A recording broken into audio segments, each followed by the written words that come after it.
What's going on, everybody? I'm back here and streaming F1 Manager. We're in the middle of free practice 2. Almost ready for the sprint race, and then practice 3, I think, and then it's the race. So basically, we're just out here trying to get 100% track knowledge and as much car part knowledge as possible.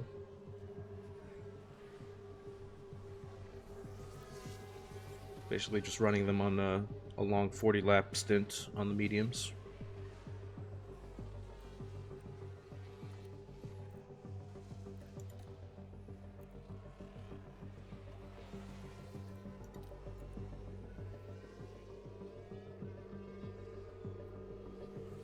And already did the qualifying for the sprint.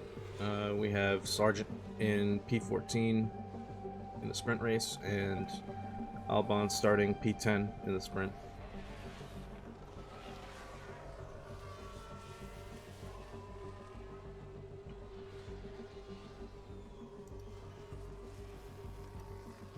Actually kind of surprised that Albon got up there into P10.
You can increase the pace. Copy.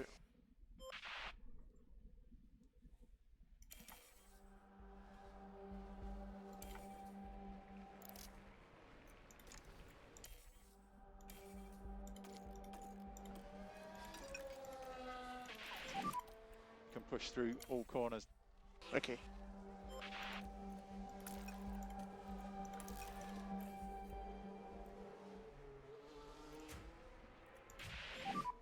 That's a crash. Just remember, in the main straight might still be some debris. Oh no, Sonoda crashed.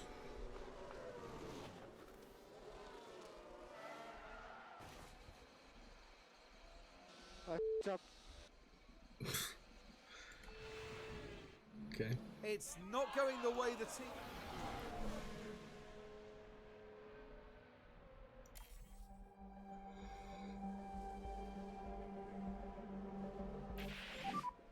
VSC. Keep delta positive. Yeah. BSC ending. Okay. Okay, checker flag.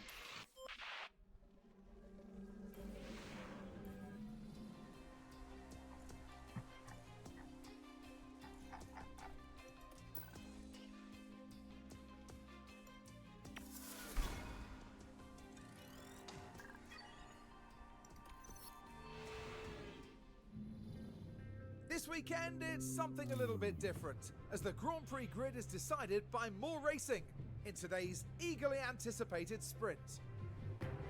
Of course, this is the first sprint of the season, adding an extra challenge for the drivers and their teams. But as ever, in Formula One, an extra challenge is an extra opportunity. Points go to the top finishers in the sprint, and with no mandatory pit stops, it's all about the racing on the track. So let's see then how the teams tackle today's sprint, here in Baku.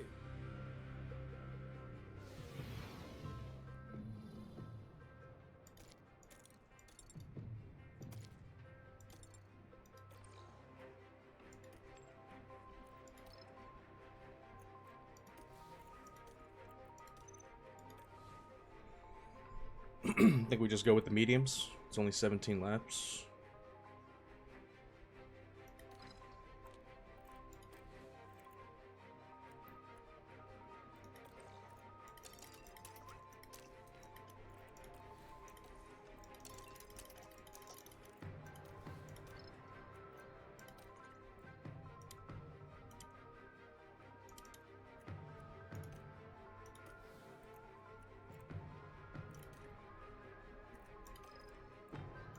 Just adjust the projection here if we were to go at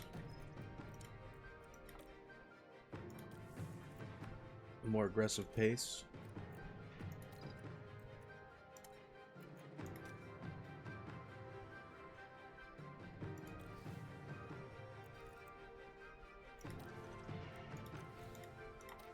Everything turned up for the start of the race. And yeah, we're gonna have to change out this gearbox.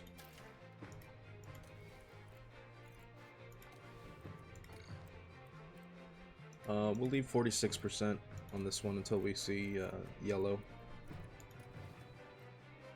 We have to make all of our parts last for the season if we don't want to start digging into the cost cap for new powertrain parts.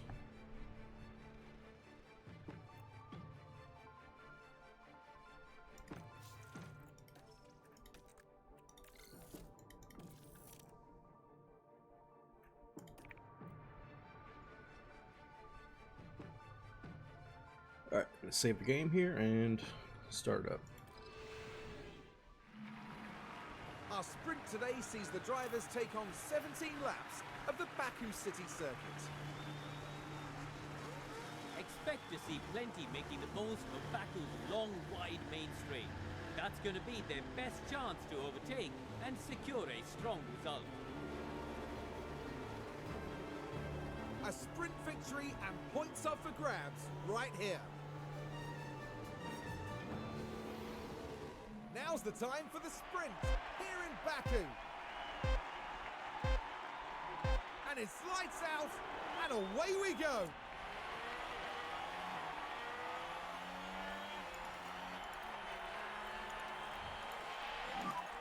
It's critical overtake. Yeah. Give everything. Yep, copy that.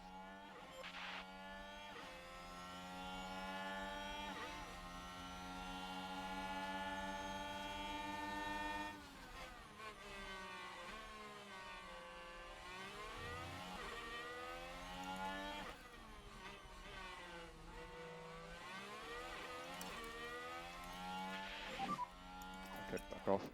Yes. Need to increase lifting coast. Yeah. We start like up. Copy, copy.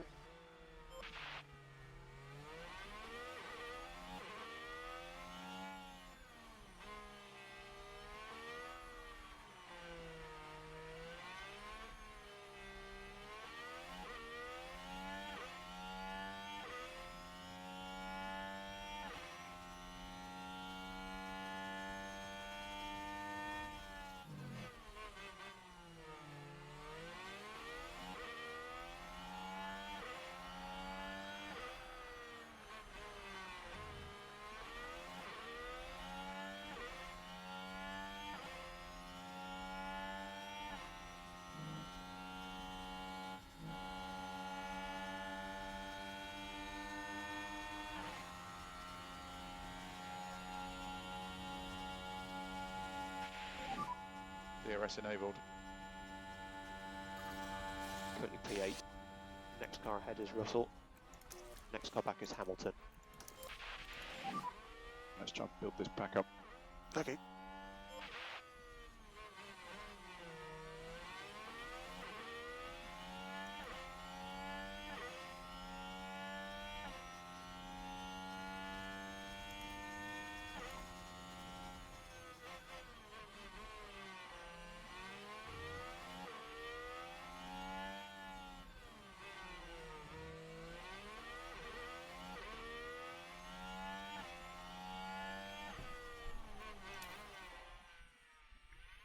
Alright, so far so good.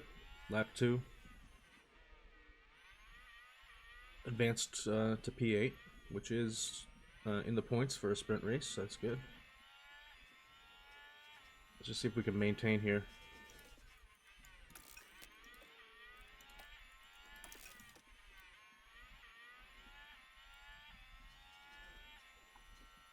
Alright, we're starting to lose Russell there.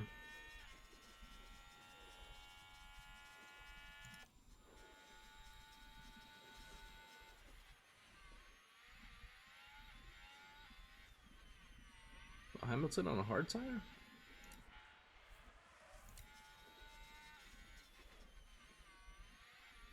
Interesting.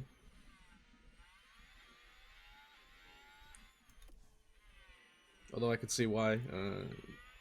Could just be constantly attacking on a hard tire and it won't overheat him. Might actually be working out for him, but let's deploy some battery.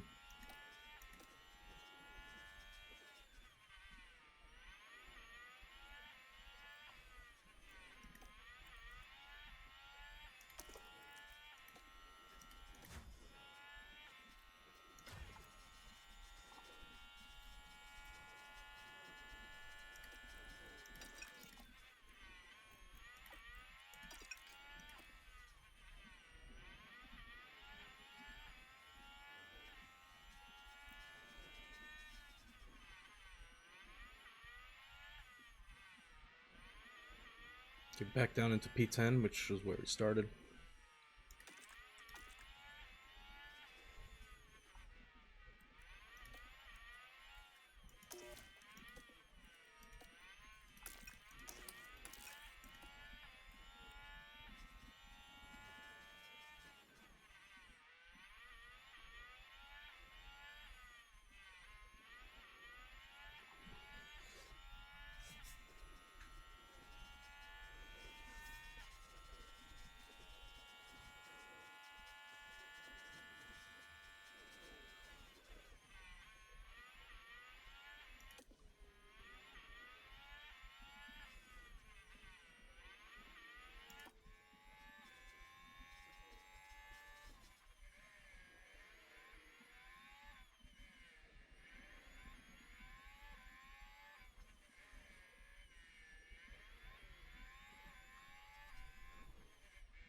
Magnussen seems to be catching up.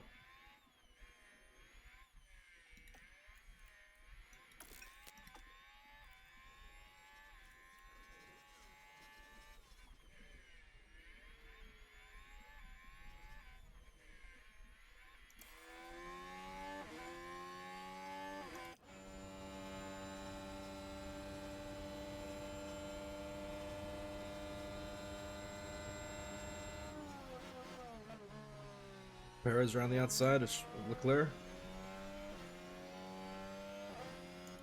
Can he make it stick?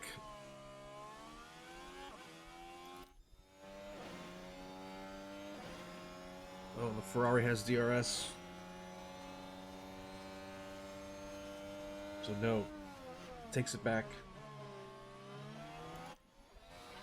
Alonso just biding his time, waiting for the perfect opportunity to strike. And Verstappen has a 2-second gap to Alonso. And Verstappen is on the hard tire, which is really interesting for a sprint race. I mean, he does have the higher percentage here, but it's ultimately just slower in lap time, so I don't really understand what the strategy is there. I mean, you could just, what, maximum push on the tire? But even still, that's not going to be as fast as a soft tire going aggressive.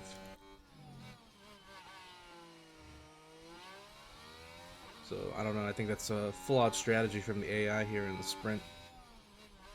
Unless they're expecting some kind of, like, high degradation on the track. Which, right now, it's just normal track temp, so doesn't seem like there's any real reason to use the hard tire here. Unless they're just, I don't know, maybe trying to save an extra set of softs for the regular race. I don't know.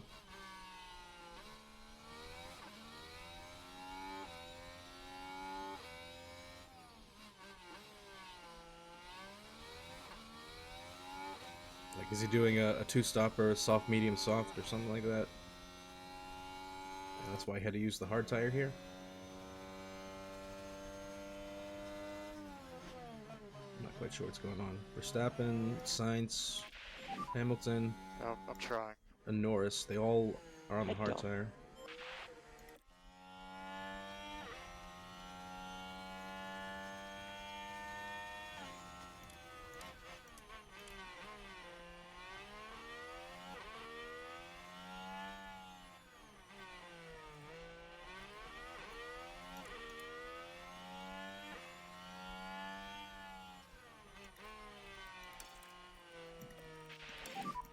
We're happy to push.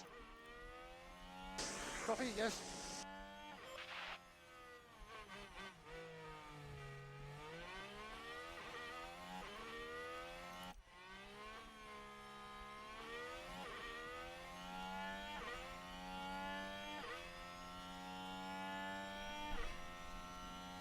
I guess it worked out for Hamilton because he ended up pushing past us with the hard tire, but even still, Mercedes has an advantage over our car, so it's probably like the 7th or 6th best car on the grid.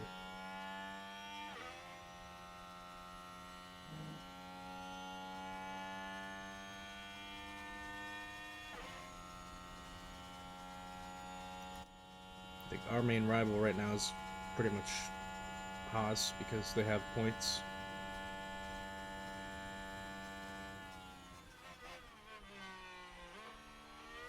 If anything, I think Mercedes' rival right now in this game is going to be Alpine. Ferrari's basically just contending with Aston Martin, and Red Bull is just leading the pack. I mean, it's Red Bull domination just like in real life.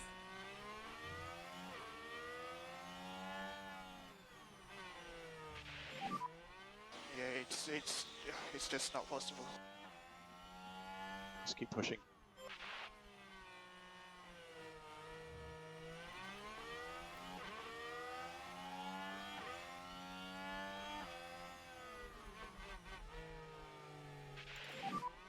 As soon as I try to race anyone, I just have no front. Keep pushing.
Damn, imagine going wheel to wheel through the castle section there. That's freaking crazy.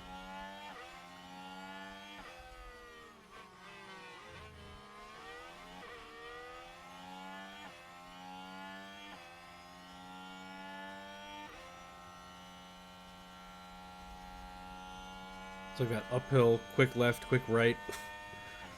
That'd be insane. You can afford to drop back. Yeah.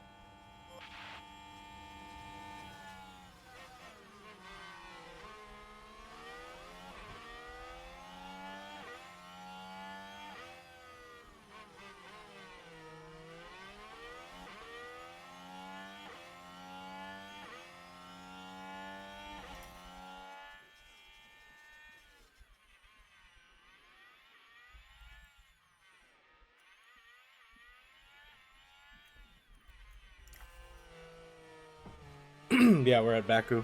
So that other night, what was that, Tuesday? After I streamed Forewarned, I jumped back on F1 Manager, and after that we did whatever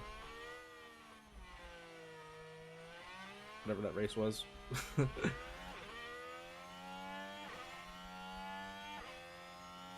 No problem. But yeah, I did Melbourne last night. Then I played some Phasmophobia on Chef Negative's stream. But yeah, so Sergeant crashed out P20 in lap 1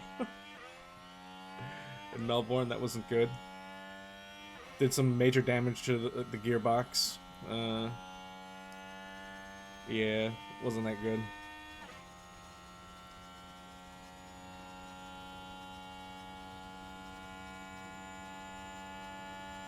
But the race that I did on what was that other one? I can't even remember now. The other one we did pretty well. It was P12 or something like that. I'll go look at the results later. But yeah, Haas did manage to get 1 point, so right now they're our main rivals.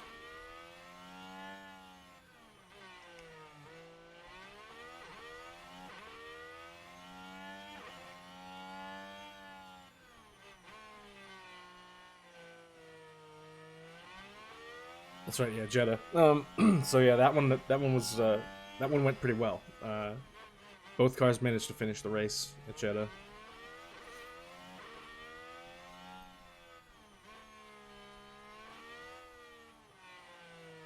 Yeah, Melbourne was a shit show for Sargent. It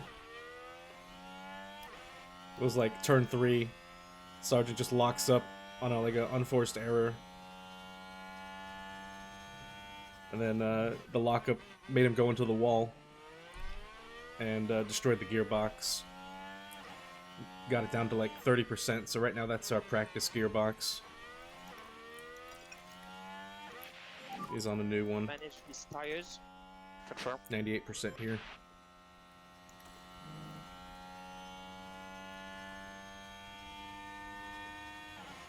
Albon did surprisingly well. Managed to hold on. I think it was P11 or P12. We were just outside of the points. I'm really surprised at McLaren's performance here in the hard mode. Like, they're not seemingly making any kind of development gains. Like, we're still ahead of both Piastri and Norris.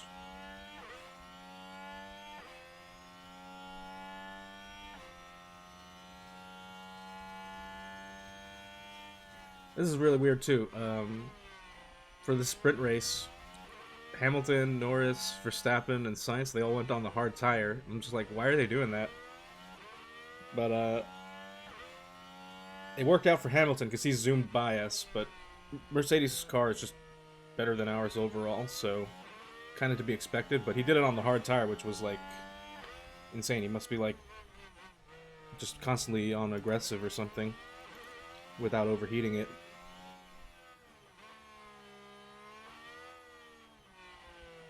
But yeah, as long as we stay ahead of Haas here, that's my main goal right now.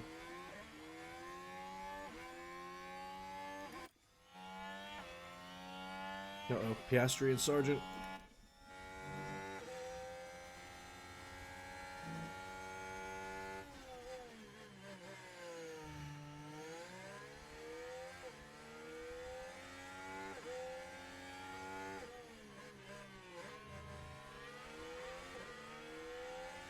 Yeah, Coda's gonna be great. The return of Danny Rick. I mean, this is basically gonna either confirm or deny my belief that he's overrated. But, you know. I don't know. I mean, on one hand, like, good for him. He's getting paid. You know, like, McLaren got out of that McLaren contract early, whatever. They're still paying him, whatever. And then he races for, like, I don't know, what, was it 2 races? So you can take I mean, it yeah, he back. did suffer an injury, but, like, damn, he's got it kind of easy. Took off half a year, and he's, like, still wanted, getting paid. Must be nice.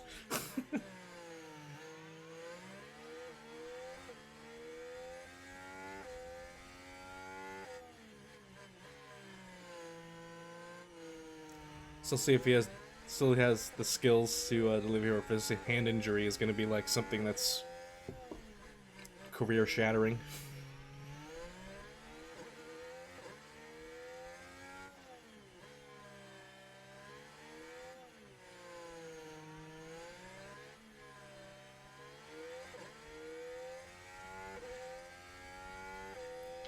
I was watching that I don't know if you listened to formerly those 2 guys, was it Matt and Tommy from the what the F1, but now they're on their own thing, that they broke off from that and they're on their own podcast or whatever, and they're predicting that Hamilton's gonna like do like stellar in Coda.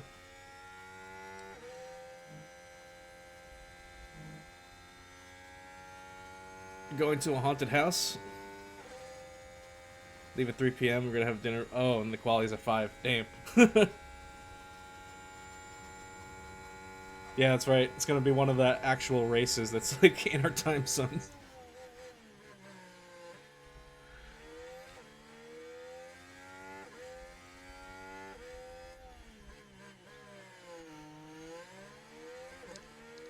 It's just, you're gonna have to be at a haunted house? Like, that's crazy, man. I mean, is it just like is it like a... It's like a truly haunted house kind of thing, or is it just like a fun, you know, kind of... I know, like a, you know... Keep pushing, keep pushing. Was that Universal Studios, they do the Halloween Horror Nights and stuff, or some of that, or is it like historically haunted? Like some ghost hunter shit.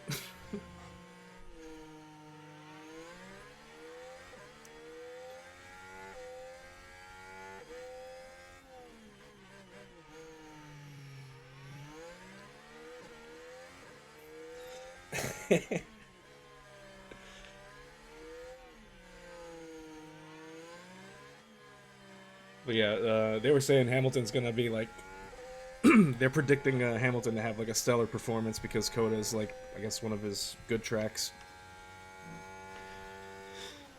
But then they're saying Ricardo's not gonna do so well. They think he's coming out of his injury too early. We'll see.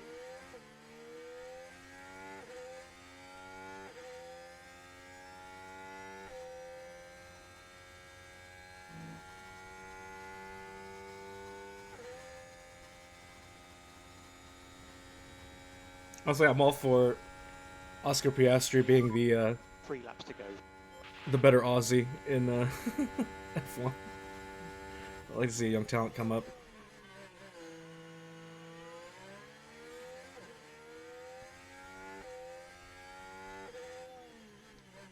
It's like a scream park. There's haunted house, haunted mineshaft, labyrinth, and hayride. Oh damn, that sounds pretty cool. I hope you have fun.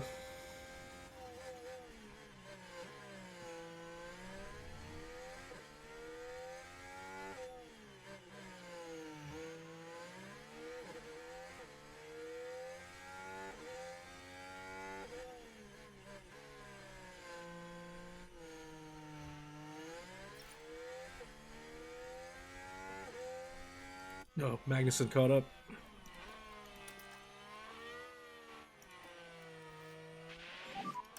Okay, reduce lift and coast. Copy. We're happy to push on with the tyres. Copy. Reduce fly cover. Copy. Honestly, if we stay P12, I'm not that upset because that's pretty much where the car's actual performance is on the grid. Like, I'm always wary of qualifying too well in this game.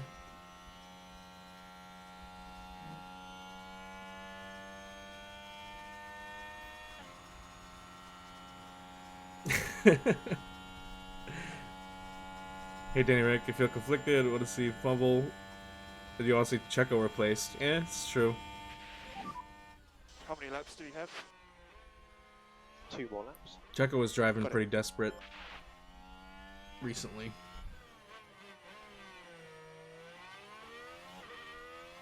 It's not so much that I don't like Danny Rick. I hate Danny Rick fans. You know what I mean? The ones that just are just like,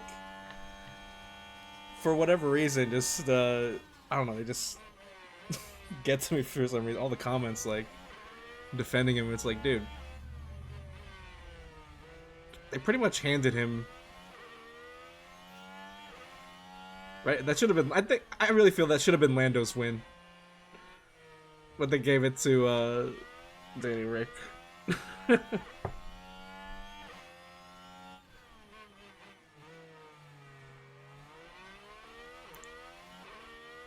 I mean, you'll go to, like, you know, Instagram Reels or whatever, and you look in the comments, and there's a bunch of people. I don't mind the people that stand Verstappen or Hamilton. Well, the ones that are like, because they, you know, those two drivers, they got like real talent and they're, you know, champions and everything. It's like the ones that are Danny Rick fans. It's just like, what has he done lately? You know.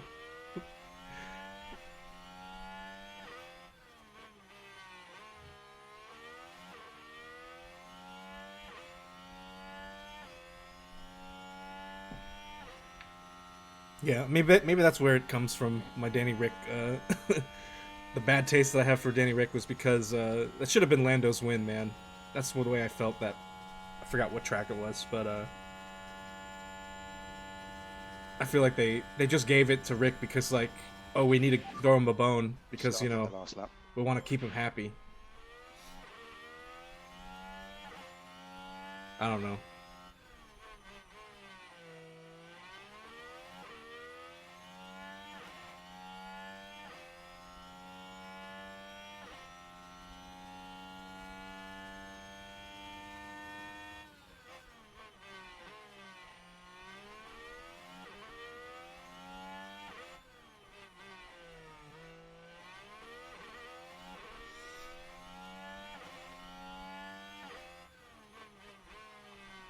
I don't think we're gonna catch Magnussen here. Just give it everything we got. Use the overtake. Yeah. Just don't run out of fuel. We need to get into some lift and coast. Copy. Use the rest. Yeah, copy.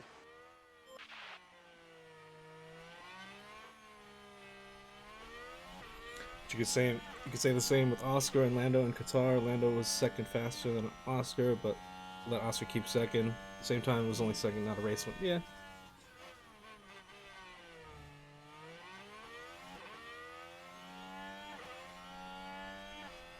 Leclerc is the winner in today's sprint. Look at that, Verstappen. The hard tire strategy coming in third. But he managed to, he did manage to push past Alonso. Alonso was in third place the whole time, pretty much, up until, I guess, the last 5 laps. Yeah, this car is definitely not faster than, well, probably on par with the Haas cars. It's just that right now Haas has more experienced drivers, so We gave it a go. their stats are technically better. Check the flag.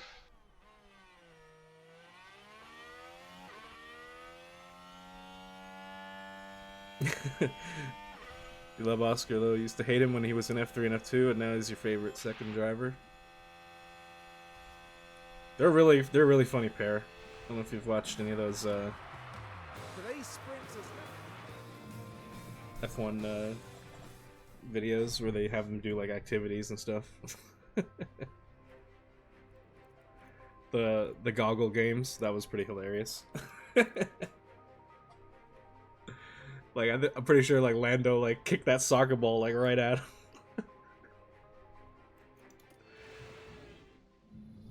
That was a pretty funny video. Race day has arrived, and the time He did really well, and Oscar did really well in that one where they drew the track Baku has been the scene for with the some goggles or major whatever. That on-track was great. battles, He was like really good Vettel at and that. Hamilton fighting for the lead back in 2017. Will we see Like more Lando drama did. this What was year? Lando's? Lando's was like inverted and like upside down. It was really weird. Charles Leclerc. They've done really well to get pole position. I mean, what a tremendous chance they've got here today. Well, whatever happens, it's sure to be a tremendous race day here at the Azerbaijan Grand Prix.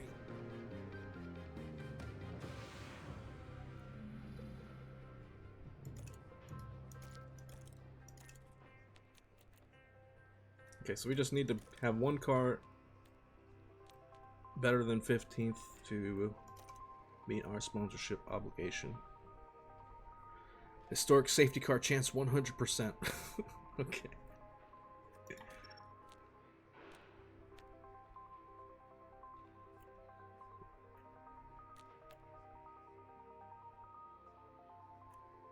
I'm really curious to see what Verstappen's tire strategy is going to be. Since he used the hard tire in the sprint, he's not going to have a hard tire. Or he'll have only, what is it, one hard tire? Or do they actually, let me see what the allocation's like.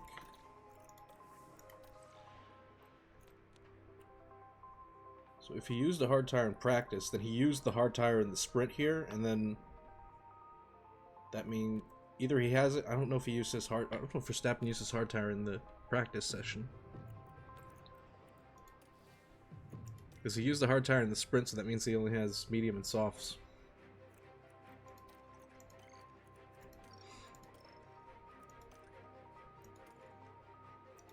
Oh, I think we have to go one stop here.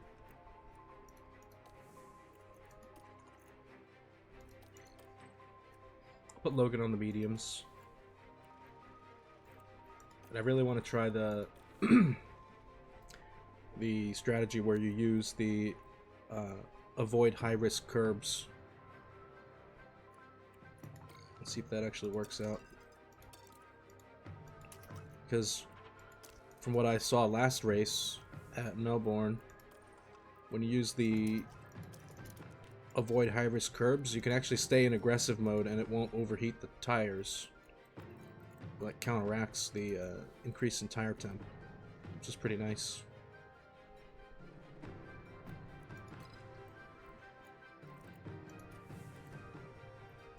Let's keep the engine and the battery.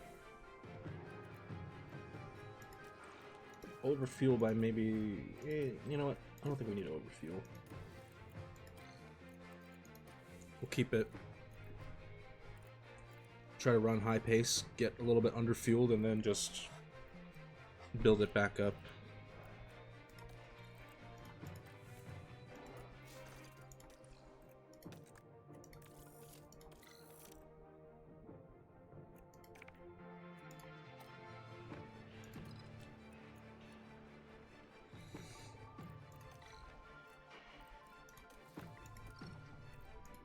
Okay, yeah, they were ready. Final checks are being carried out on the grid, and it won't be long until we get underway. The calm composure of Sergio Perez amongst the hustle and bustle of the grid. They're in second place on the grid, but that could so I gotta get the easily Mark change Webber first scream. 2 seconds after lights out. On the sounds. Right, let's get to it then.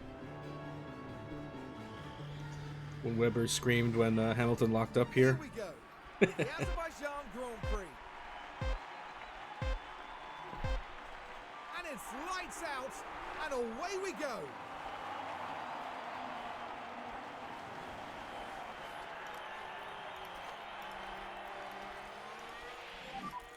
It's critical we overtake.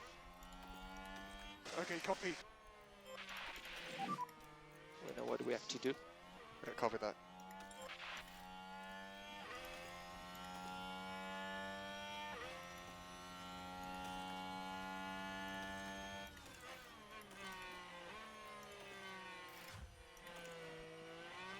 See if this does anything.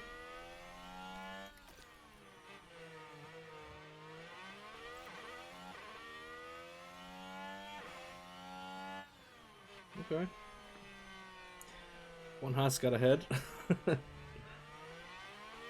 Sergeant made up for it. Or he's keeping his position at least.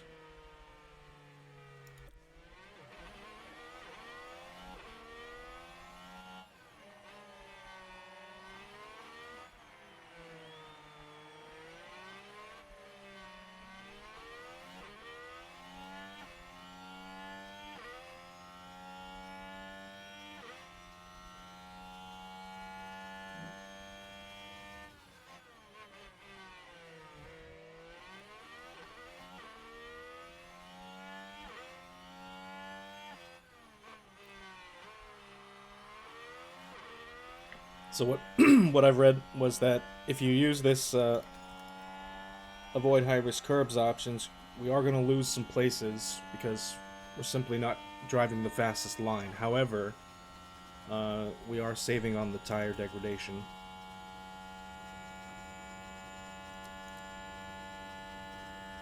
At least that's supposedly what it does.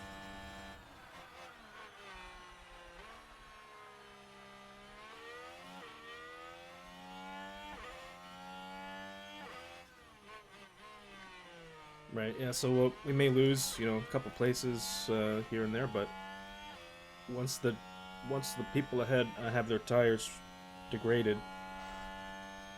we should be at a higher percent still. And then by that time we'll overtake them.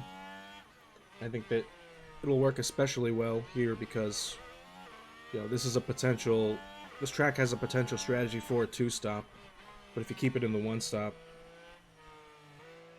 it'll just ultimately be better.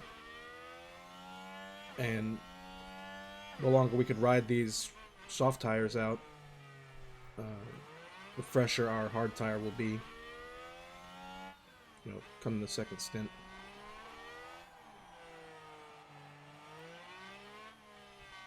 While everyone's, you know, still on a hard tire, they might be on a fresh hard tire, but it still might, you know, a soft tire that's over 50% is probably going to be better than that still.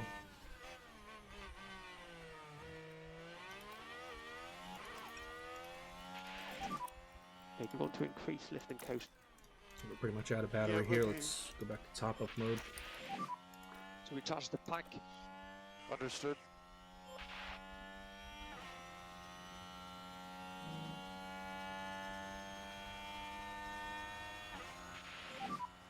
You would have DRS. Currently P14. It's Alex ahead.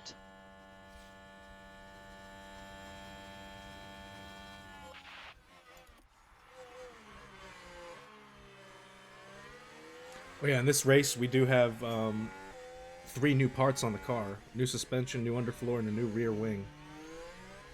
So we have like a good amount of upgrades here, so we don't have 100% car part knowledge just yet.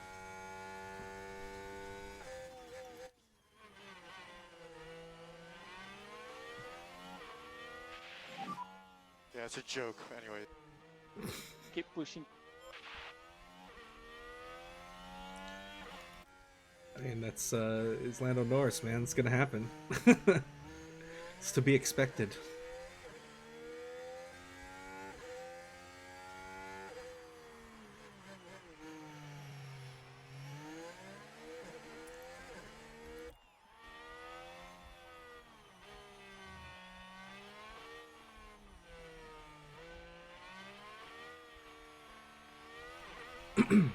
Yeah, let's just hope these upgrades could keep us ahead. I don't think we're still lagging behind the Haas cars, so that's kind of concerning for me. But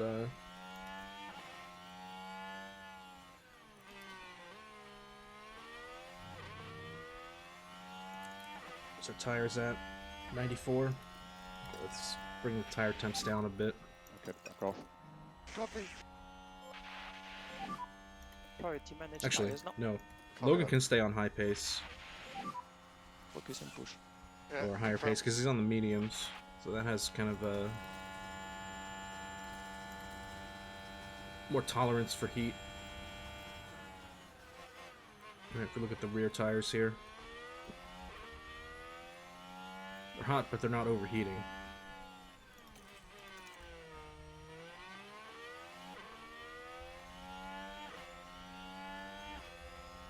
I'm trying. Keep pushing. Uh-oh, what happened? Oh! Alpine in the wall. 2 secs. There's been a crash.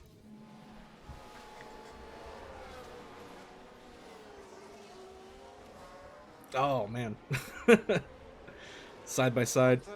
What's that, honestly? Oh. Oh, they're running over that debris. They should get puncture or something.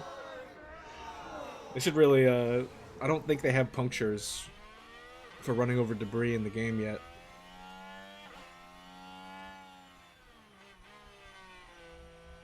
But that should definitely be something, like the collateral damage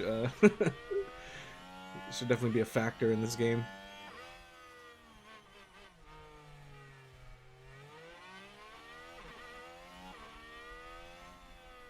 Like I just saw on Instagram they had like a reel. It was like of someone crashed, and a bunch of parts went flying, and like it hit Lando's car, and he lost the wheel cover or whatever they call that. Like this bit right here.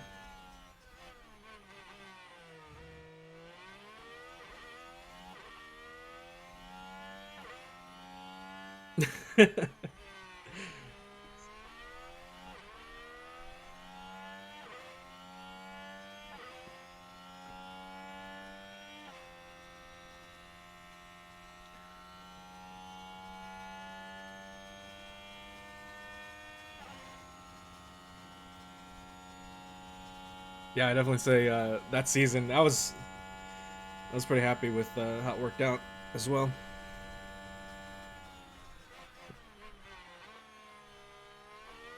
I'm actually, you know what I saw today? There's a movie coming out on Christmas.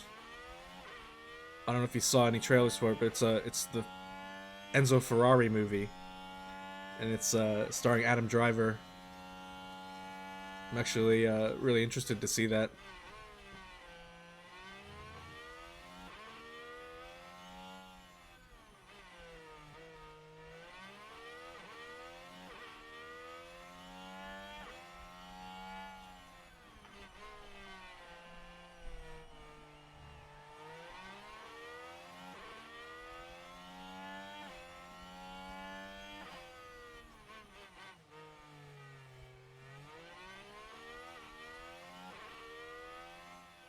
I usually don't really go to the movies on Christmas because, you know, I'm usually just with my family, but I might make an exception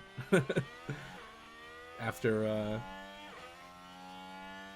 Christmas, obviously. I probably won't see it opening day because, yeah, that's Christmas and I'll be with my family, but... Uh-oh. Virtual safety car. What happened?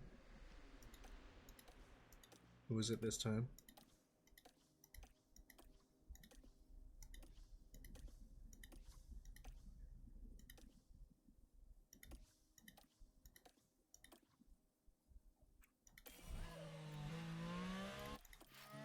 Ocon again?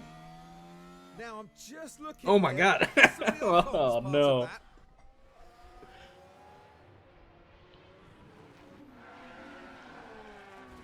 Oh, right into the wall, dude. What are you doing? What the? What's that, honestly? Oh. And for the crew watching on in the garage, that really must have been a hard one to take. That's awesome for us.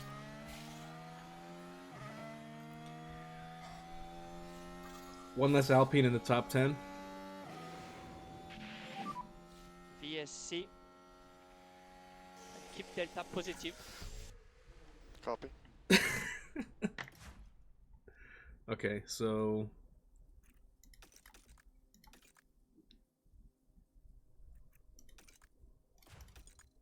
we're nowhere near a pit window, honestly. It doesn't make sense to try to pit here, I don't think. I mean, we're still in 90% here, so we're good.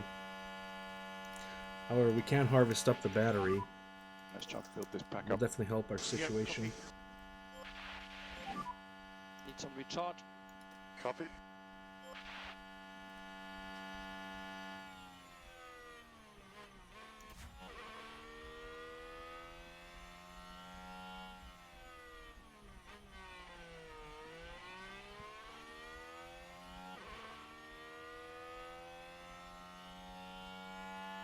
We should have a big tire advantage coming up here.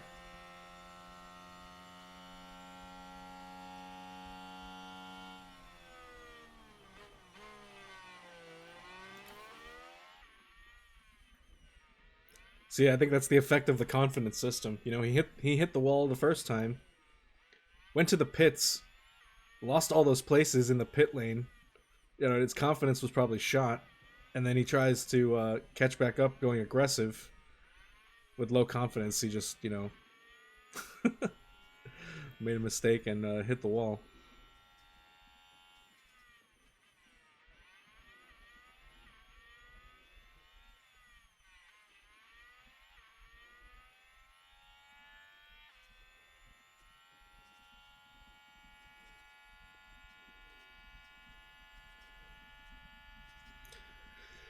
I mean, on one hand, it's an interesting dynamic during the race if you're doing very well and you get peak performance and things like that. So VSC ending.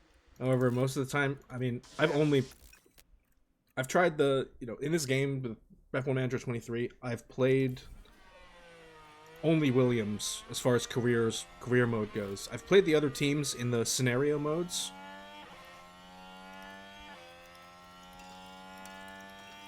I've played as other teams in the scenario modes, but DRS enabled. so I'm not actually sure what Closing the up confidence if you system does long term for like a better team. But at least coming from the perspective of, you know, starting as Williams for 2 careers so far, the confidence system is kind of a negative because once you start doing, if you overqualify the car, your race performance just it's a detriment to your race performance because other cars will just be faster than you because that's just, the cars are better. You know, even if you have a good driver, if the car isn't there, he's still not going to perform well. You know, no matter how many performance points he gets from benefiting from peak performance, doesn't matter if the car just can't hit, you know, a top speed that is not possible. So I have, you know, from, if you're coming from a low ranked team and you're trying to work your way up to, you know, constructor champion,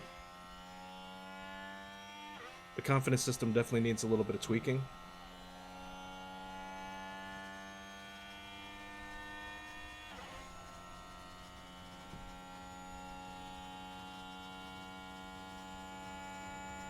I don't hate it, but I don't like the fact that I have to play around it.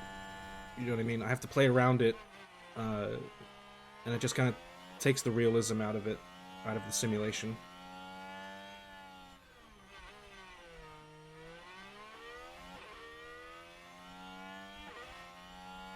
I mean, yes, it does happen, but like,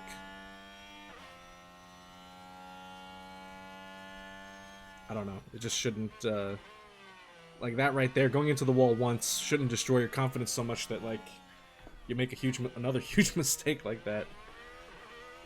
In the case of Ocon there.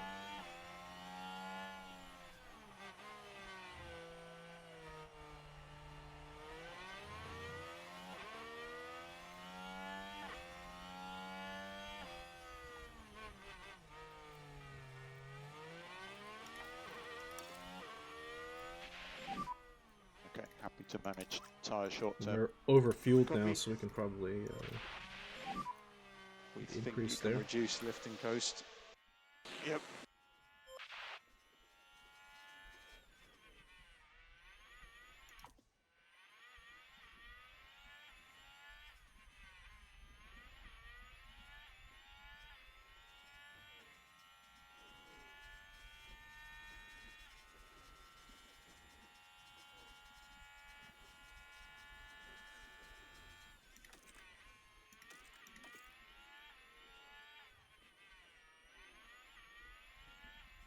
Yeah, right there. You see how it went from medium to high, and then he just got overtaken again and went right back down.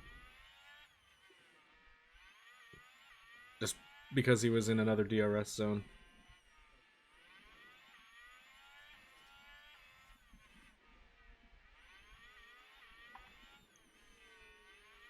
When it impacts me positively, I like it. But when I get negative impact, then yeah, it's trash.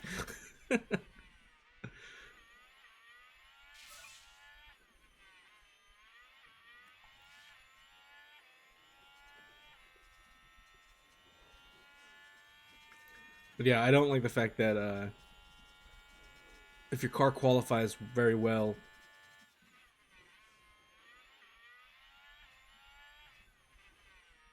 which is easy for it to happen for Alex Albon. He's a great driver, but like the car, needs development.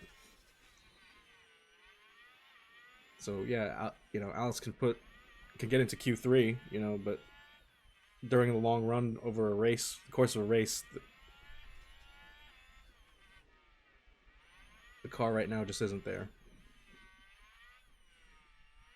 So it's kind of a pain point that we have to work around for the first season. And then once we get into season 2, when all the research comes into play, then we have a better car on the grid. Then it starts working out better.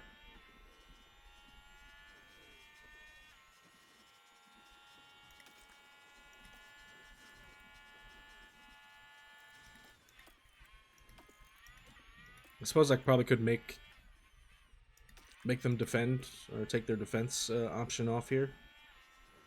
That might help them if they were to what happened? Okay, not our cars. Good.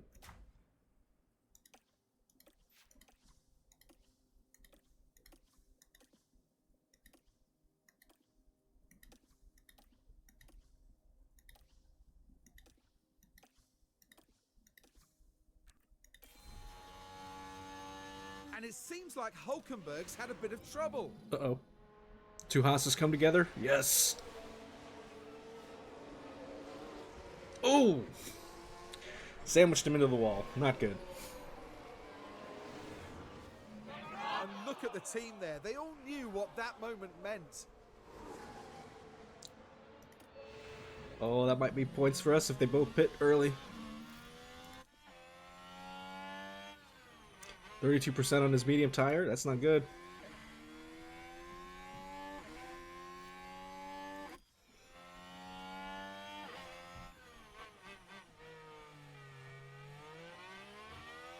Well, that could be points. That's actually points for Lando. He's in the best position right now.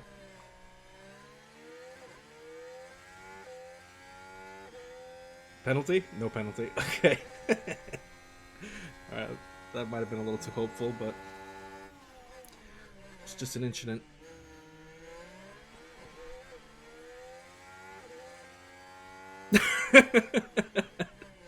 Oh my god, I forgot about that. Grosjean into the wall. Save the car.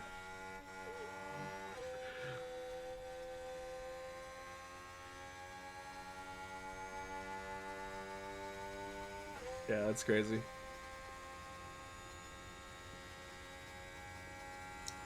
Oh, the defense here. Oh, that's Magnus into the pits. It's gonna get passed up by like everybody. Now his confidence is gonna go right down the tube, and then he's gonna try to overtake somebody, and he's gonna wind up taking him out. That's my prediction. Magnussen's gonna try to come back. The next time he does, he's gonna collide with somebody. Hopefully not us.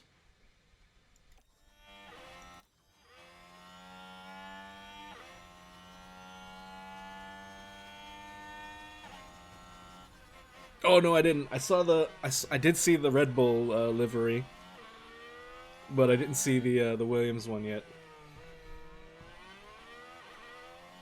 Is it on their Instagram?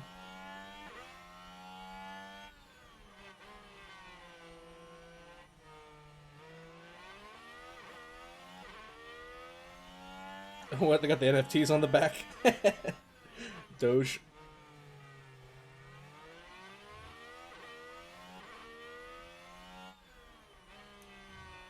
Kraken NFTs.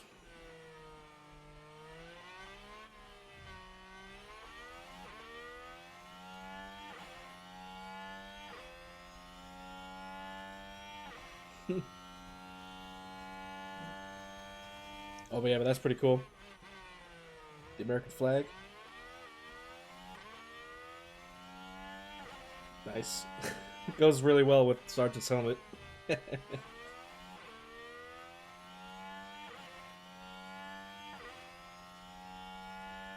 I just need to hear a screaming eagle over that.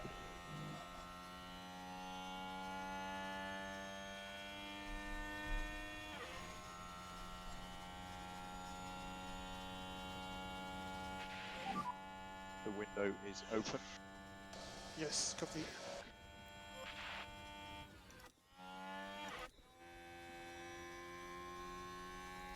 Magnuson's really far back there.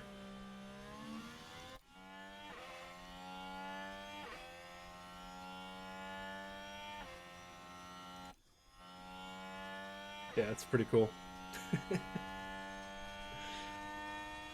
Oh, Lando's in the points. Hulkenberg may have aero damage, I don't know.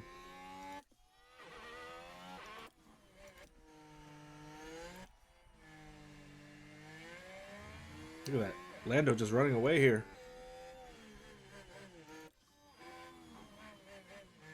What's the gap now? They already put a 2.5 second gap on him. That's crazy.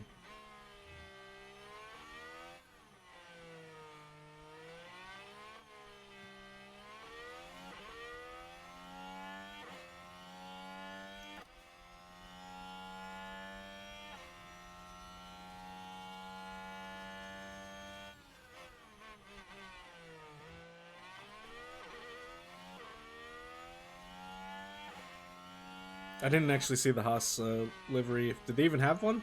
I think I've seen the ones before where it's just like they put like a red, white, and blue kind of stripe, but most of it's still like the same.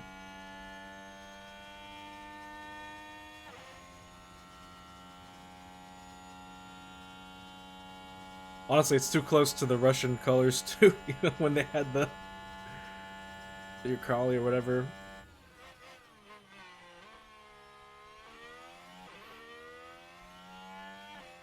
When they were they had Russian sponsorship and Mazepin was on the team. Mazepin.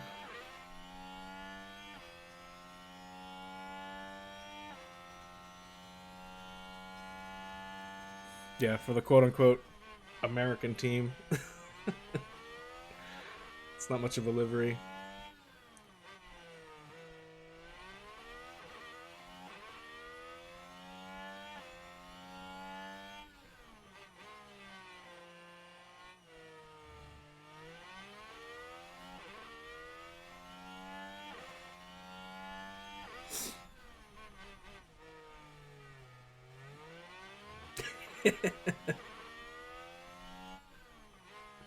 Yeah, I mean, as funny as it is to see Steiner on Drive to Survive and Netflix and all that, like they really didn't give Mick a chance. Whatever, he's got to answer to Gene.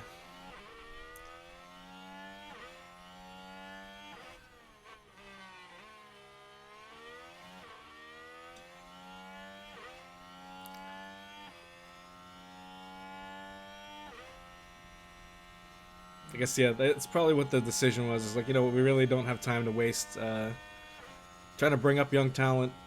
Let's just go with the experienced guys and just try to get in there. I guess it's kind of worked out for them. But their car still needs, like, work. You know, they're really bad on the tire deg.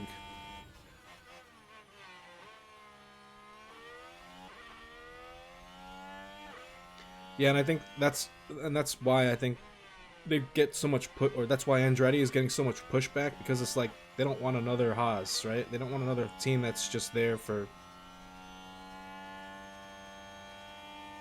it's just going to be in the back of the grid, which is completely legitimate concern. But, you know, obviously splitting the prize money an extra way is most likely their motivation for that, but yeah, no one wants to Increase see lifting coast. Yep. no one wants to Leave see another increase, back please. marker enter Formula One. Copy.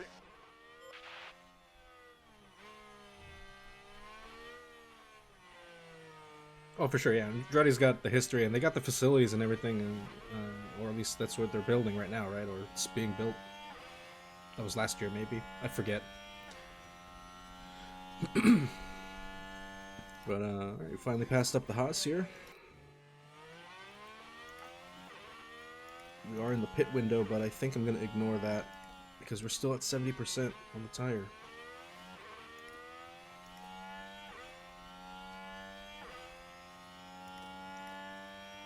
Like if I take off the curb thing and then now we'll just go to standard pace.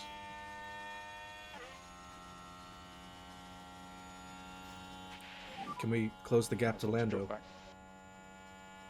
Yep, sure. I was like, I want to see if I could run this soft tire just as long as they run the medium.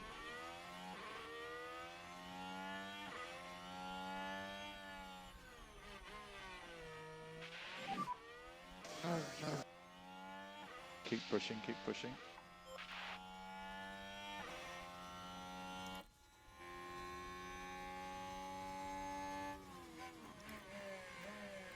Well, we're really good on battery too. We could probably deploy some here. Have to use the overtake. Yep, copy. Oh yeah, and so you're saying that Andretti could be a top 5, like Alpine or Aston? Yeah, I can see that. I mean, they're not gonna be like an instant Red Bull, you know, with all the best engineers and stuff.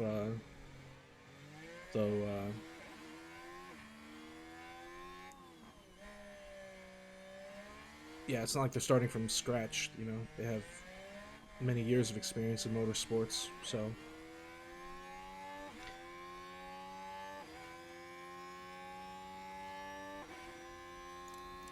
Do we gap the Haas now? Yeah, put a 1 second gap on him.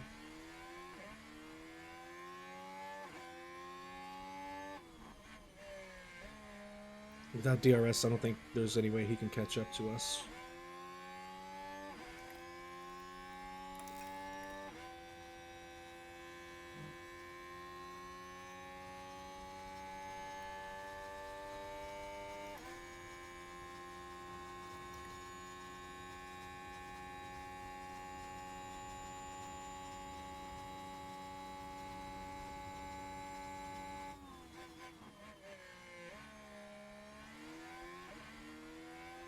Wow.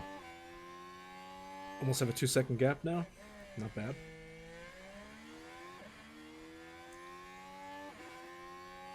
It's very important that we had escaped his DRS zone.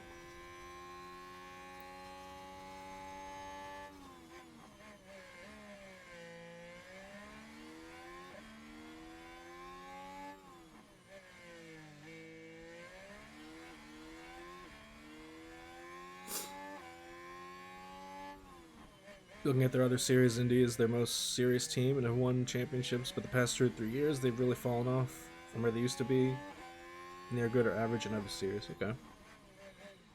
I actually I haven't really been paying attention to IndyCar.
Oh man, Logan's trying. He's trying.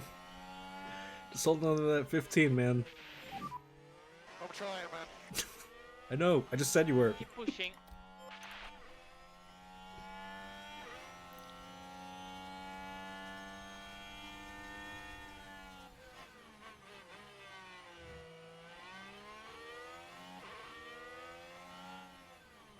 Andretti's in a slump, kind of like Merc in the past 7 years. Not bad by any means, but nowhere near the pace they used to be.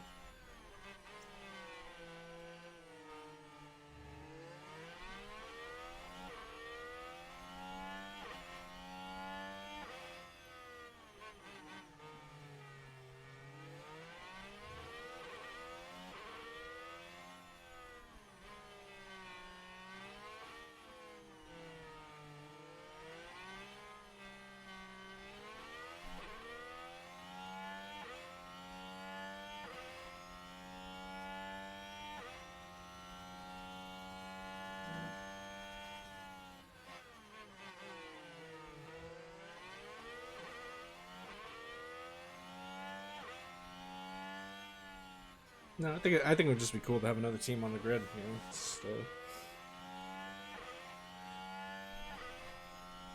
I guess it would be an odd number of teams, right? 11 teams, 22 drivers.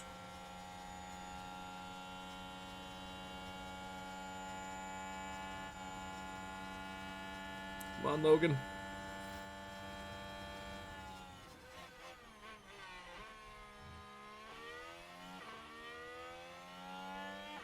No.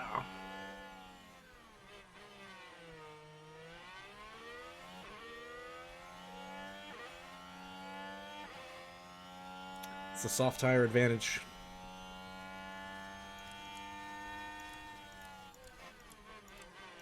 I have nowhere to go. Don't worry about it. What's the confidence like? Medium still? Meanwhile, Albon here.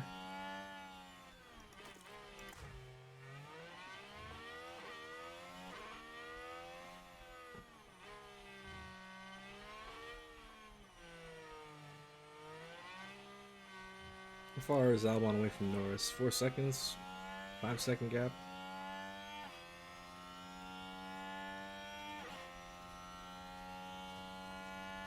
It's the tires.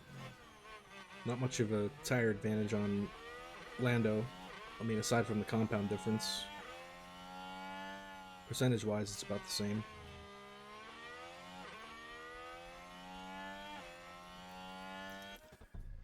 So if they're on the medium tire strategy, honestly, so the soft tires should have pitted because I'm right now leaving the pit windows. Anyone on soft tires should have pit for their hard tires, unless they're doing.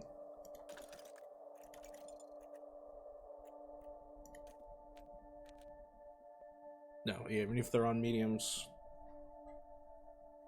medium tires are gonna pit latest lap 25. It says. I'm trying to extend the life of the soft tire just to get out there. To kind of act like the medium and then maybe get some time advantage while they're in the pits. Probably not though. But I mean, it kind of worked out. Tire is in definitely better condition than Norris.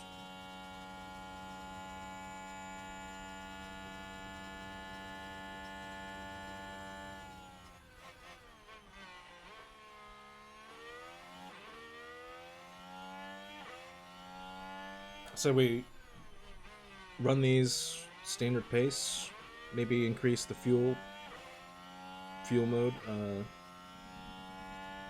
and then run these down to about 50% and then pit for the hard tire.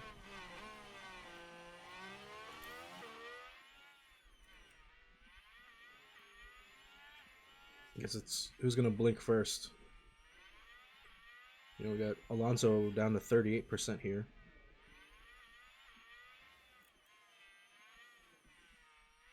Like, he should have pit way long ago because he's probably gonna, yeah, Stroll. He got passed up by Stroll, so. him having the soft tire there is not doing him any good. When you run it down under 40.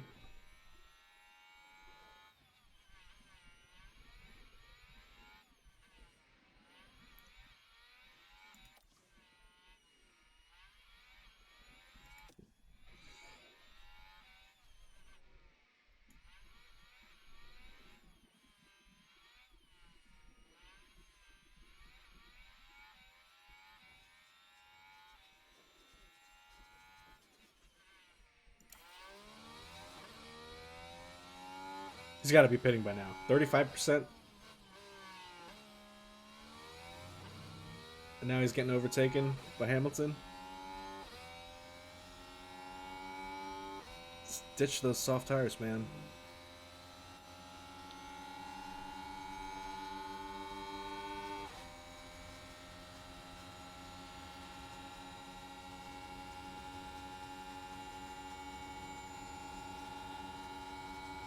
Yeah, only what an idiot. This guy only knows how to drive starting first.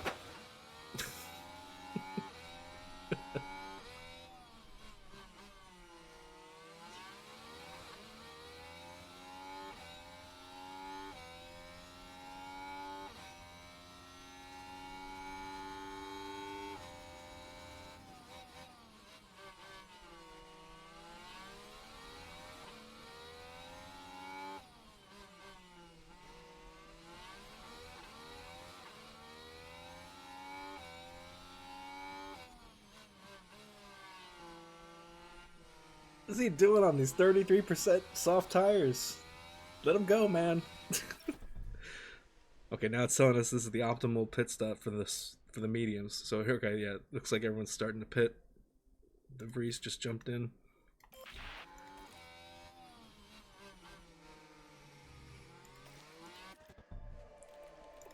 Stay on target with the... And box. Box.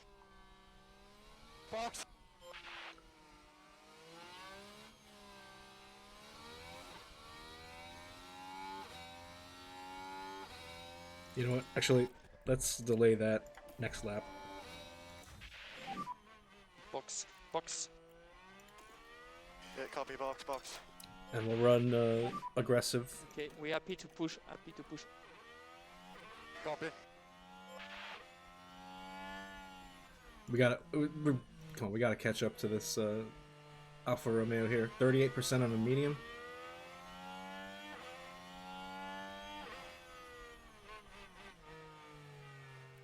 Let's get some battery on there too. You can be aggressive with overtake usage. Copy. Yo, what's up, GL Prime? Thanks for hanging out. There he goes, Alonso finally in the pits.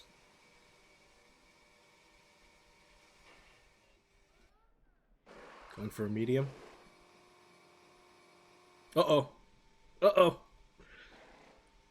Trouble in the pits for Alonso.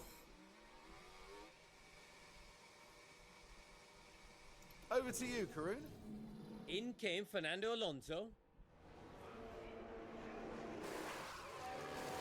But they bang run on into that tire. trouble and it holds up their stop. Ouch.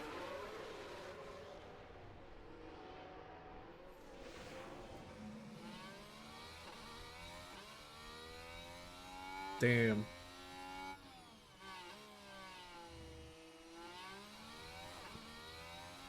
It's gonna cost him.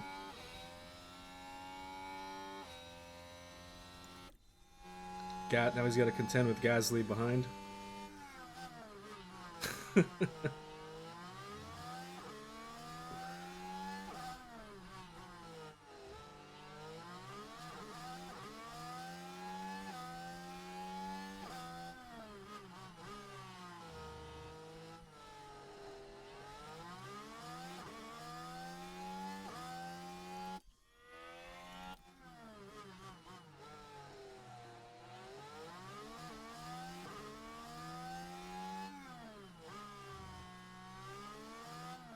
Yeah, so, alright. Came out of the pits, and now he's got Gasly behind him. He's going to be on a defensive line against Pierre. that's going to destroy his time, compounding on the fact that he had a pit stop issue. So I fully expect Hamilton to come out here like ahead of him, right?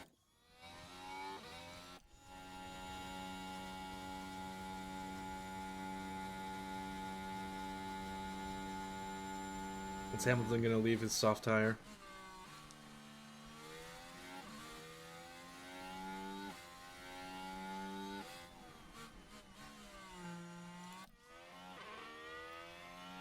Yep, he's going in right now.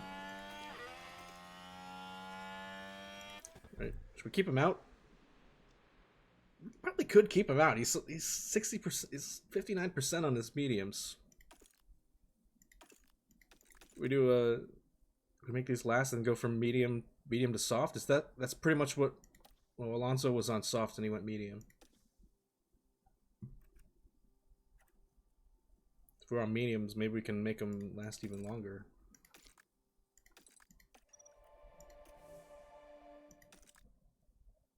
We have clear tire advantage here. Just leave him. So what DRS? Yep, got it. No battery though. Manage tires Copy that. to recharge the pack. But yeah, Go at ahead. least we're in DRS range.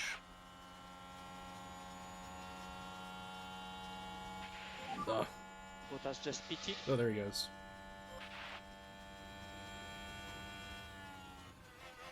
Okay, so clean air. So you can increase the pace. Copy.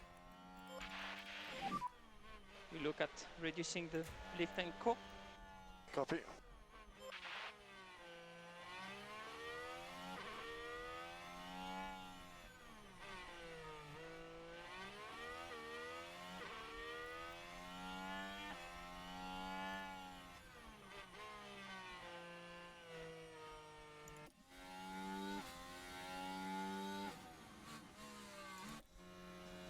Oh, here goes Leclerc.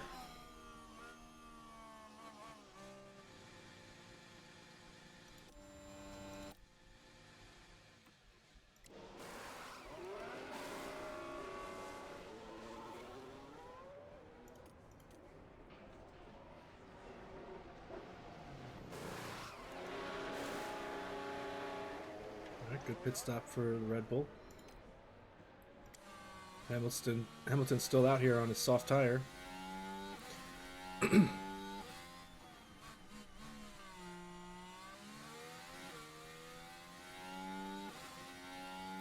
So yeah, Piastri just boxed, so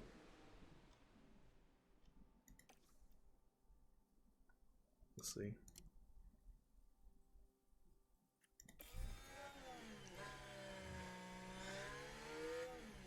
Let's use the interval, the gap to Hulkenberg ahead.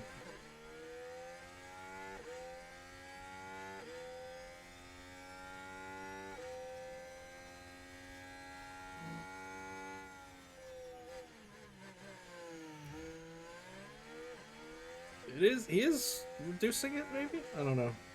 It was kind of low and then it just went up again.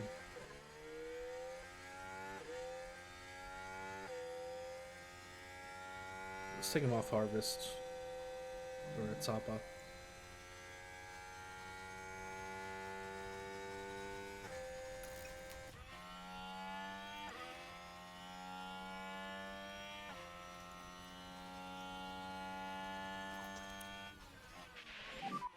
Would like to increase a bit the LICO everywhere. Copy. Let's keep the pace up. Yeah, copy.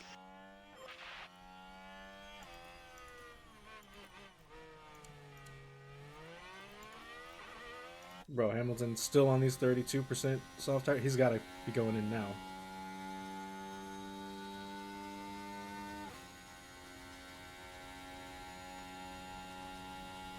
There goes Sainz. Here comes Hamilton.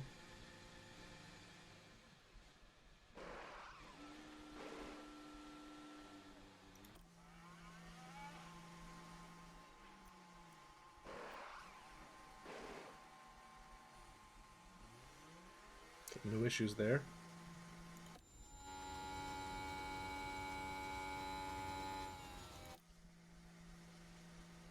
Alonso.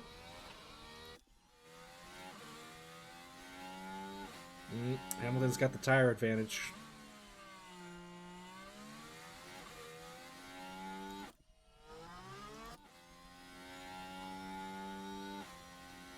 He's gonna chase down Fernando and then he's gonna overtake him at some point, right? Hülkenberg is pitting. Hülkenberg. Alright, time for Alex to do his thing.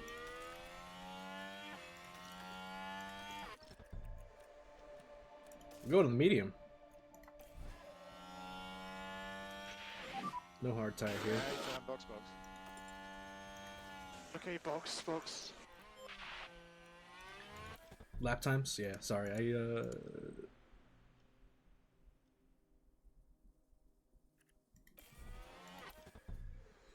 Showing 151. Piastri did a 206. No, here should show a new lap time now for him as he crosses this line. 149. Okay, so Piastri is technically faster at the moment. Alright, we'll do Alex first and then Sargent second.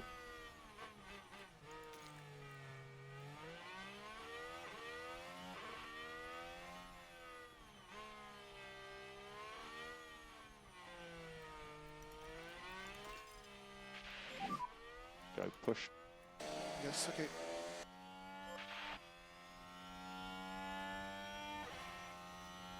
Just use up whatever tire you got there. For these last couple of corners. And for Sargent. Could Sargent make a soft tire last? Let's see. What's the stint gonna look like if we do?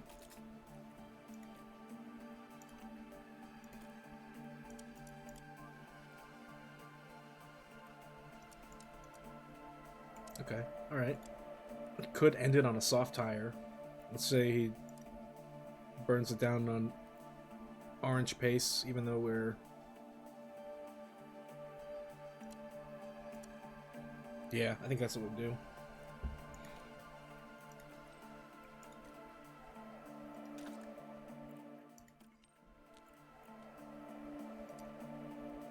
Pit next lap, fresh soft tires. We'll see what happens. And box. Copy, box.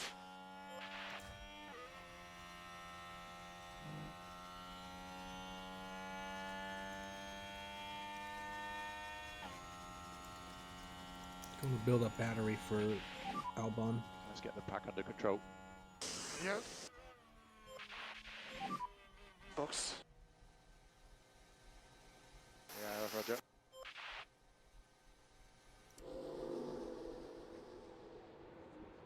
Come on, pit crew.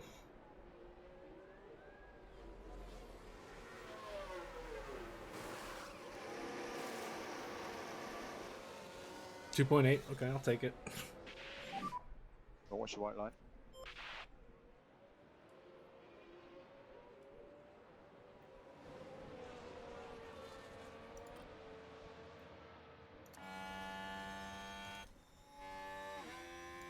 Ahead of Magnussen. That's the important thing.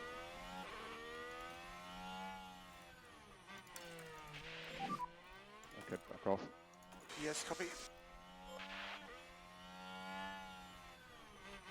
Now, what exactly happened there, Karun? So Alpha Tauri's crew are all good to go. Ah, but something's not right. Oh dear. Front jack issue. Okay, happy to manage tyre short term. Yep, copy. Leave him out till 29, you say? Let's see what happens if we do that. Talking about... Actually, hang on.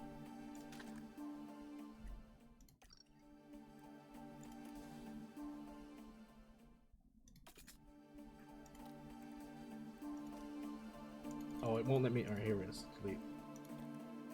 Yeah.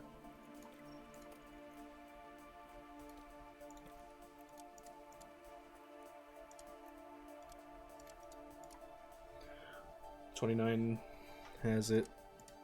I mean, it's about the same estimated race time. I don't know what the actual race time is going to be, but it does leave him with a little bit more at the end. Let's try it. I mean, yeah, if you look at his tire deg, he's well above the prediction, so he could stay out. He's still over 50%. So yeah, we'll keep it on orange for now until he gets high temps. Just focus on your tires. Copy. Yeah, we still have the avoid high risk curbs on, so it's been saving the tire quite a lot. And that was running yellow-orange pace, basically.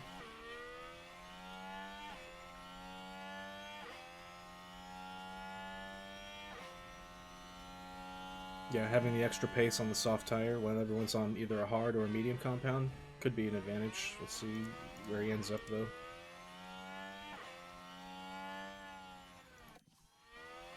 Because we just don't want to run too long on the medium.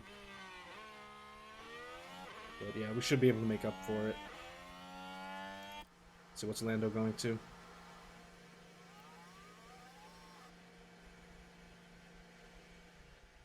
Soft tire.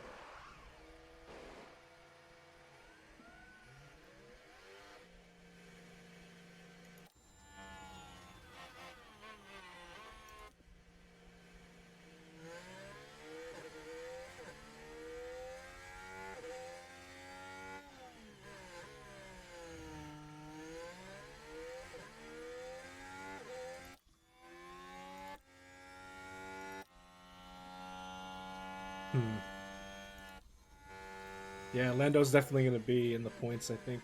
I don't know if we can catch up to both cars. I mean, we're definitely going to get Magnussen here.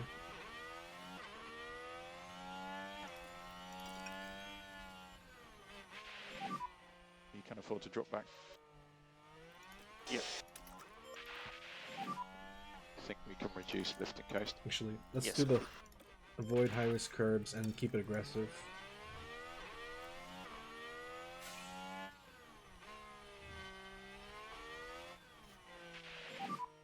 If you've got any pace left, it'll be good now. And then come, what, lap Copy. 45? 44? Take off the curb setting.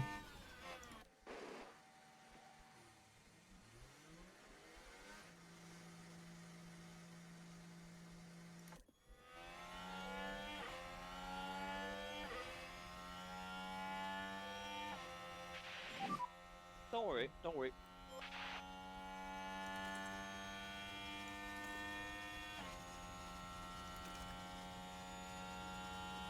We got the DRS from Lando.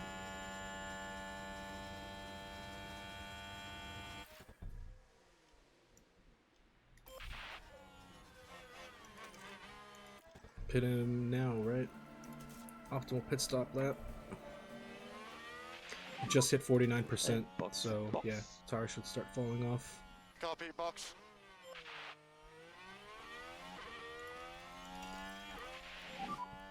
Happy to overtake Norris if you can. Oh, there's a Lando specific line. That's pretty cool.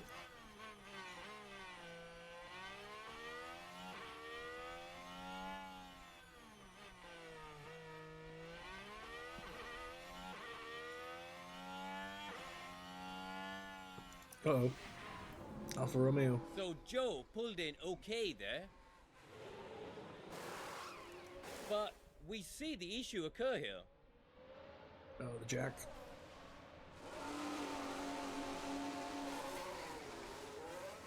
Damn, that was a long delay. Holy crap.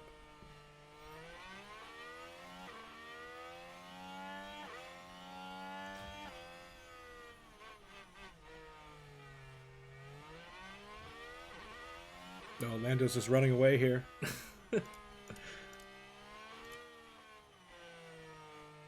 Yeah, you already put a 2-second gap there. Jeez.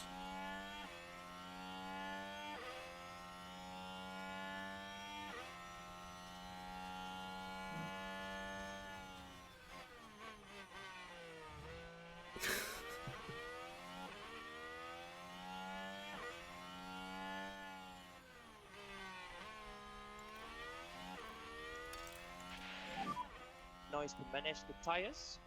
Yeah, I understand. Yeah, the line where he says you could overtake Norris.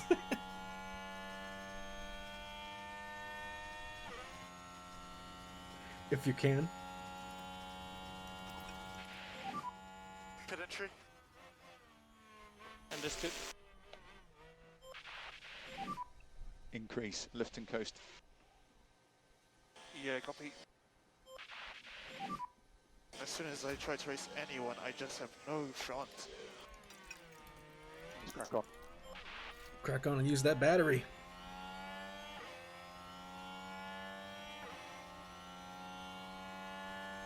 Little late braking. Watch out for Piastri. Whoa.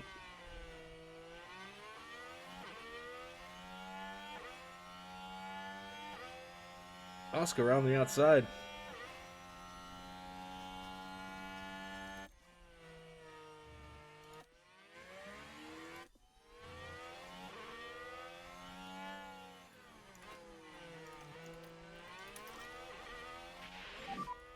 Reduce Lyco overall.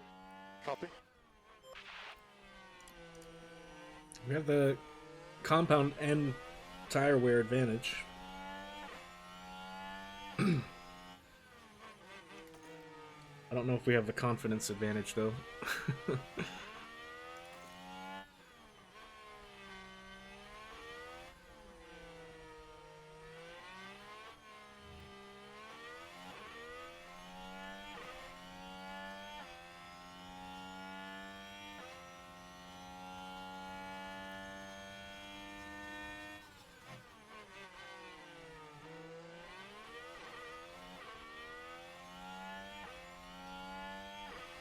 Yeah, we're pretty much right next to him. I'm just hoping here what... do we have the curbs option on? We do. So, I mean, we could always uncheck this and then...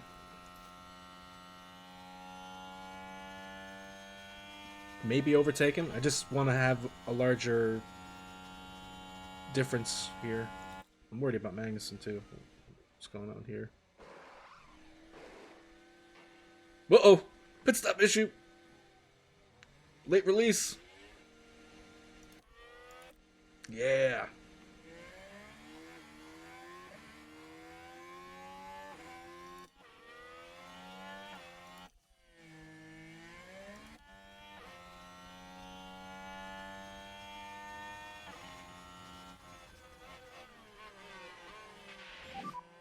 Low oil pack. Okay. Let's try and build this pack up. Okay. We want to leave Co, please. Copy that. See, I think, yeah, we leave this avoid high-risk curbs option on, and maybe we can run aggressive for longer without absolutely melting the tires.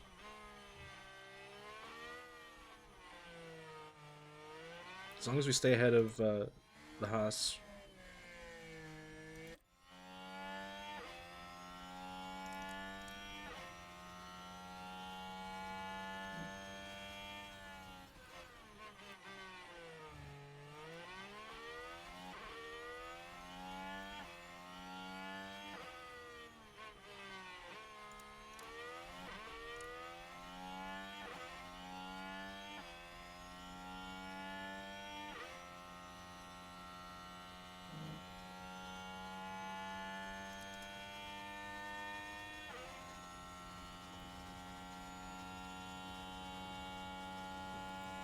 Okay, so if we want to get ahead of Oscar here, we're going to have to take off the curb thing.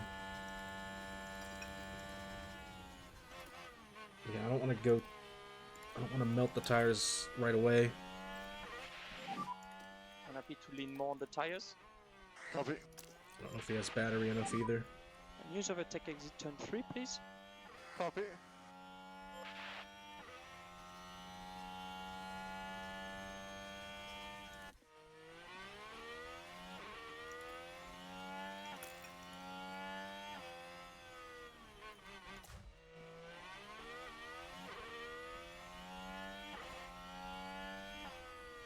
Thing is, I want to avoid K-Mag at all costs because, yeah, I don't want there to be an incident where K-Mag tries to pass the car, and then goes right into the side of Sergeant. That would not be good. But yeah, we DRS is caught up. currently disabled. DRS is currently No disabled. battery, but Copy. it's no longer more than a second away, right? Yeah.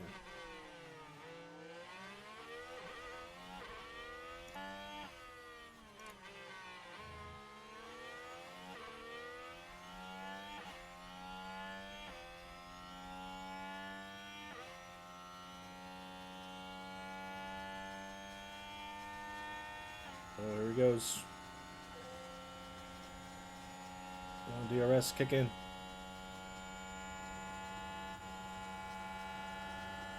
Ah, close the door.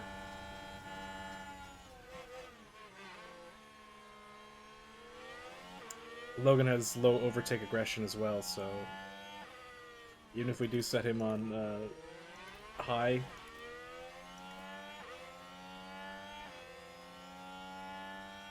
he just has a natural low overtake aggression. Oh, there he goes. On the inside.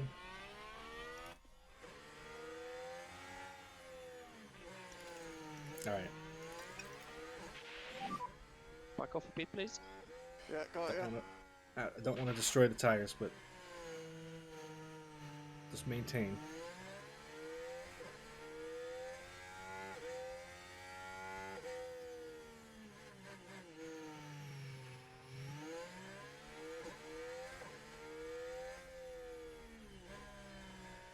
Let's put a little gap here. Look at that.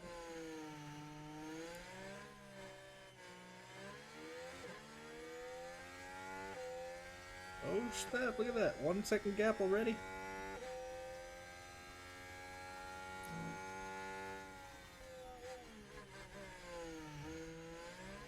And Oscar will not get DRS.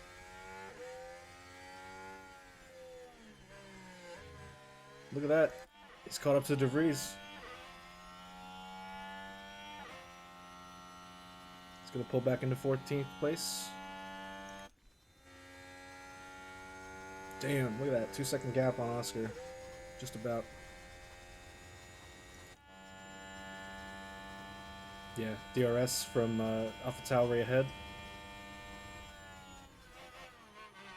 Good stuff.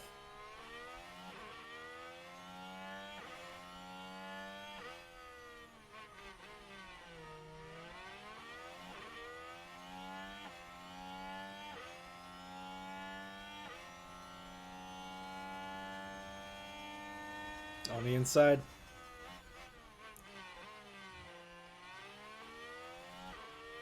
Gets the move done. Gonna make it stick. Whoa, that's close.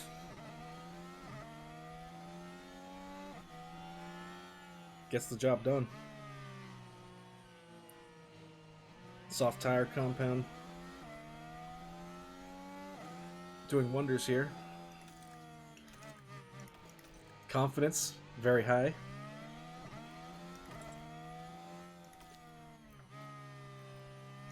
Good shit.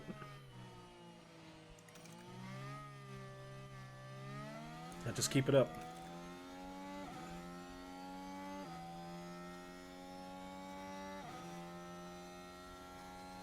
Is he chasing down Hulkenberg now? 6.5? Is it going to be faster than the Haas? 6.3? De Vries already 1 second gap. Will not get DRS on Logan.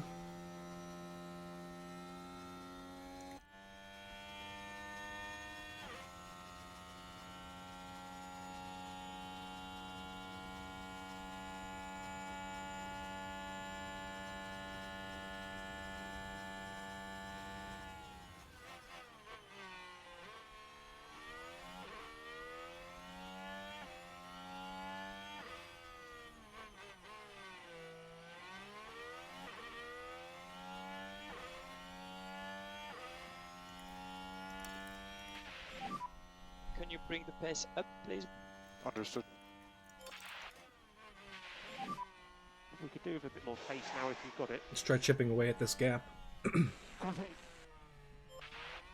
Can we get it to under 3 seconds by the time lap 40 comes around? Seems a bit hopeful, but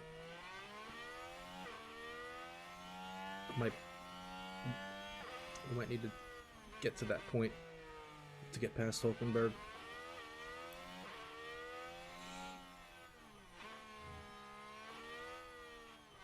It's down to 5.2. Oh, avoid high-risk curbs is off right now. I want as much pace as possible. We have the percent advantage on everybody ahead of us.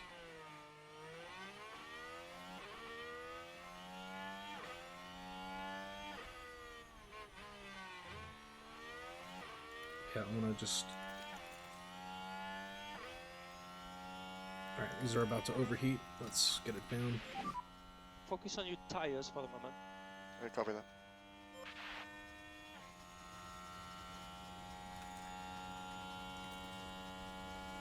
It's just the one back right overheating slightly.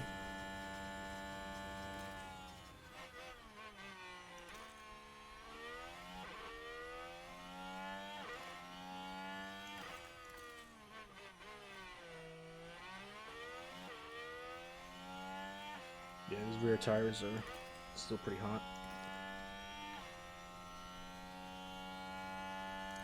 15 laps to go.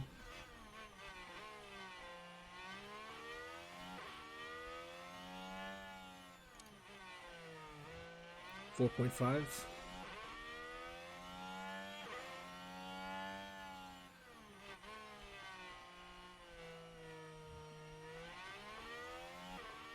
Oh, we can see them. You can see them. They're right there. It's both of them. Hulkenberg and Bottas.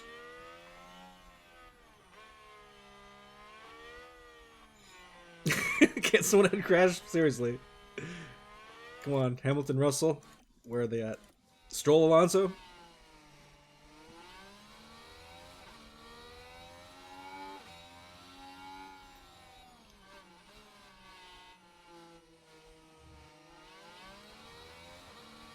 Alonso's had a good race. And Stroll as well.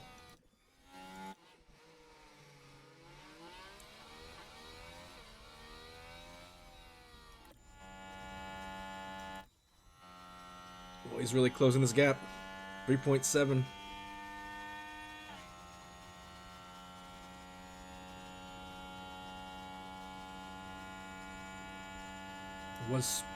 It was a 6-second gap 2 laps ago.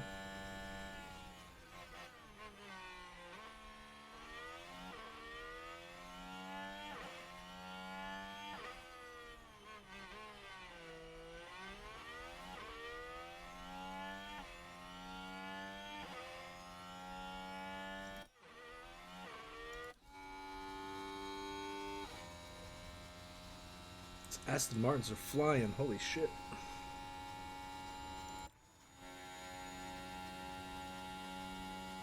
Putting the gap on Hamilton.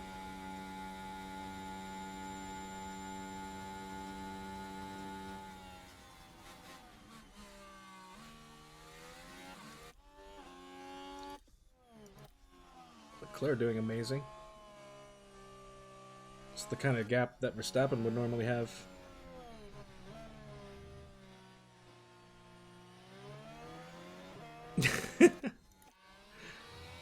His rating must be too high because he can never be up in this spot. He's definitely been underperforming, but I don't know what happened to their development. Like, they were amazing at the beginning of the year, but I guess everyone else caught up.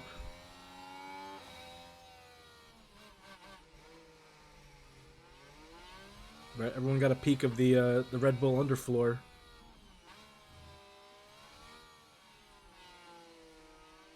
Started copying, right?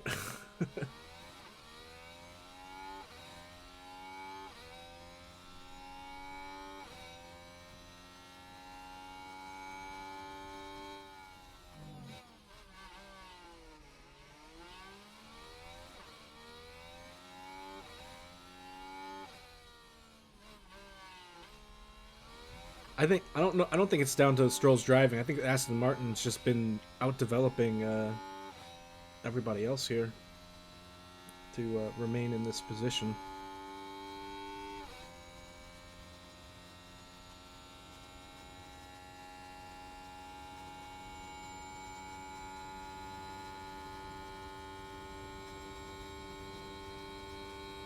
Because Alonso should be like, if it was going by the stats, Alonso should be like third here.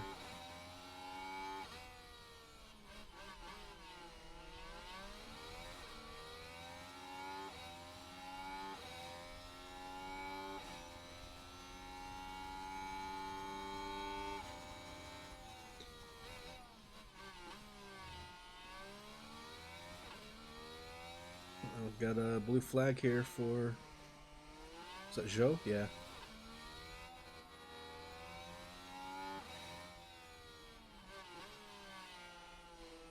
You think there's a potential that Red Bull could do the water slide side pods or nah?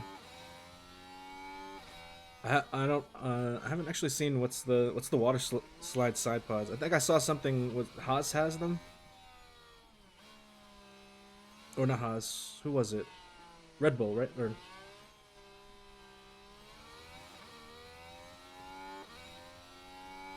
what they put the water, what's the water slide side pods? Something they put on this car now with the Aston and McLaren and Alpine have. Okay. Did they not have that, or I thought I saw some pictures from Red Bull with their American livery, with the, the U.S. livery. Someone was saying they have the side pods now.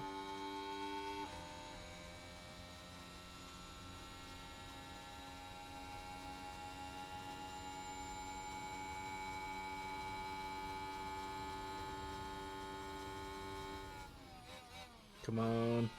Incident. Side by side, wheel to wheel.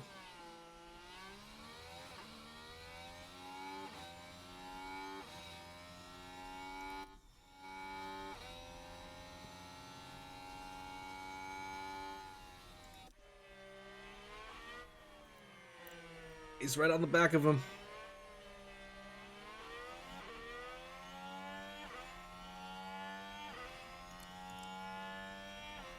%10 tire advantage.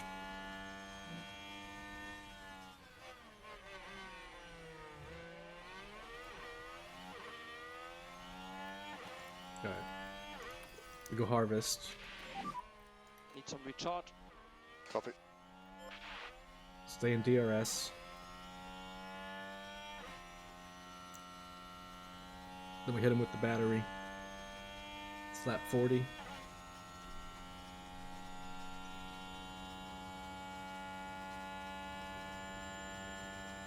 Get 2 laps of harvest in and then see what we could do. It's 3 wide. Nice move. Make it stick. Ah. Ferrari acceleration advantage right there. We'll get him in the DRS section. I can't do anything. Just focus. Let's be cool, man. You got this. We're on harvest right now. We're gonna blow him away with the battery down the DRS section. In 2 laps.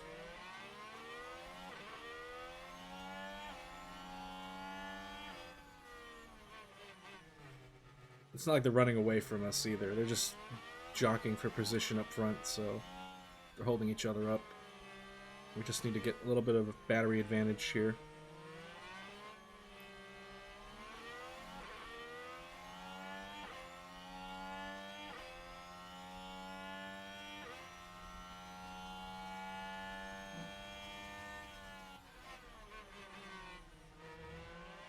Stay with them.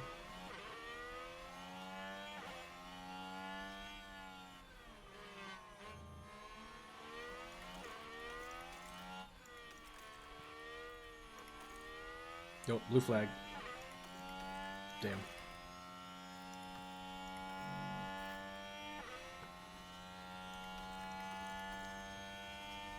Oh, it's terrible blue flag. That sucks. Hopefully we'll get him at this turn though, right?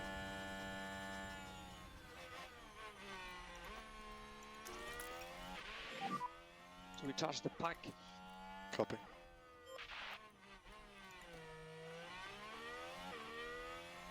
Come on, move over.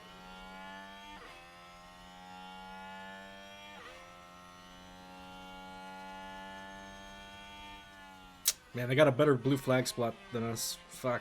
That allowed Magnussen to catch up. Fucking bastard. Ugh. Took the words right out of my mouth. Fucking blue flag, man. Destroyed us. Fucking Leclerc. What was that? Yeah. God damn it.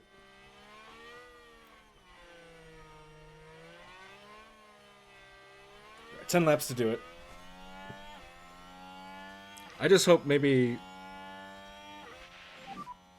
Oh, there was an incident! Okay, copy. Debris! That was behind us. Damn it.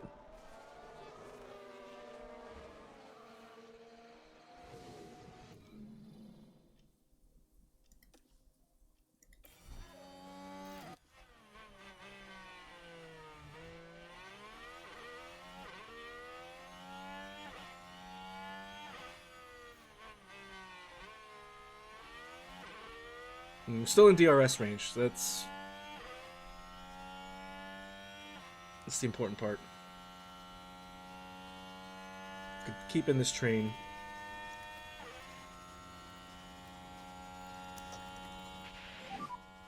Make sure you give some energy. Copy. Start using some battery. Reduce the lift and co. Copy.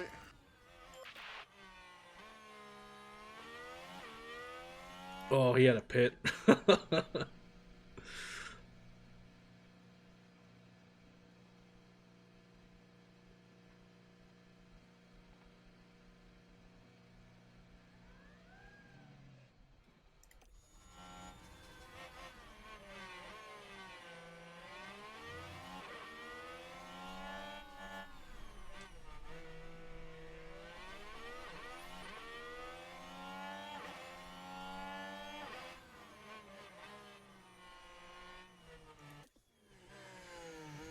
Yeah, no, Piastri really fell off here.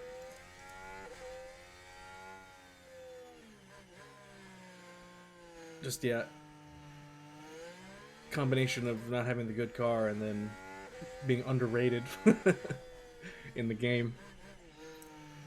Not doing him justice. So what DRS? Damn it. Yeah, copy. Blue flag again.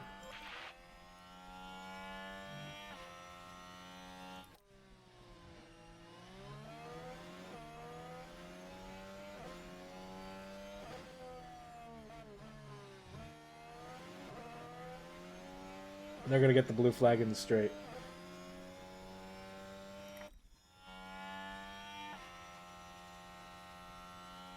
Will we get blue flag in a turn?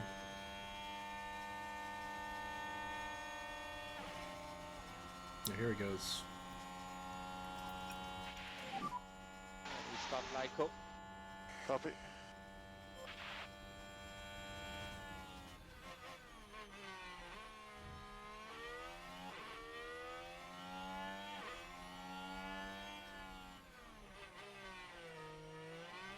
I don't like fighting with Magnussen like this. He's a liability.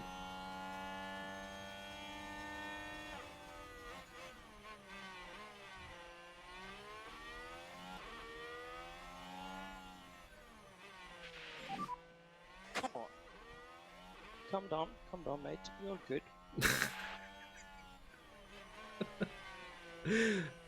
He really does have some of the best frustration radio.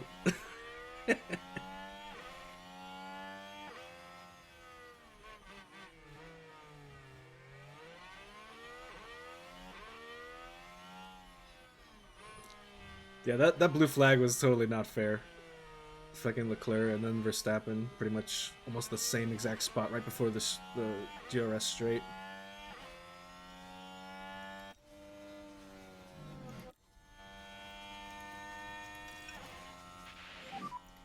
Okay, back off.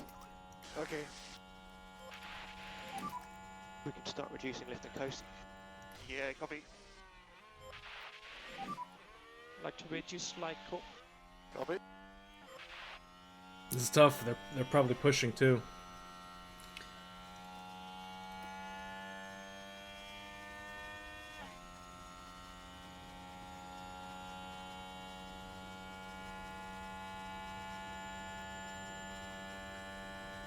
Valtteri is about to go under 50% though.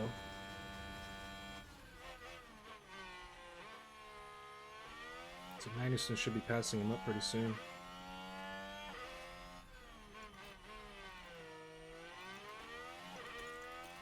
It's only one tire.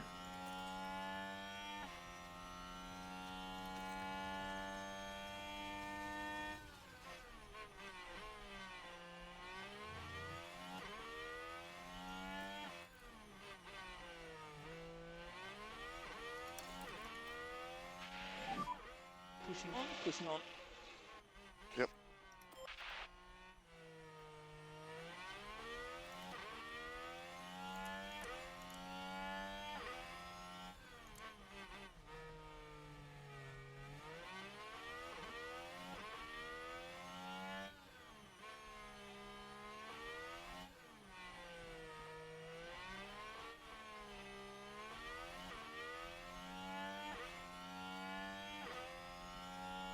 If the Haas take each other out, that could be the best possible outcome.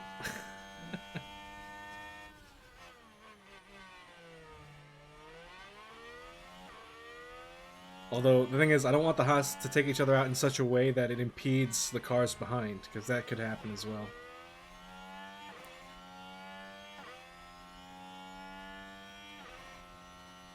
Very likely to happen on a street track like this, where they'll crash and then all the cars behind them have to either stop or slow down very much.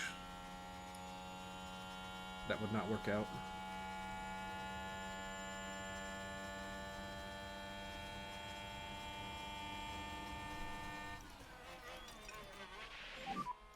Okay, look, we need to increase a bit time management. Copy. Red flag would be great. Lead core increase, please.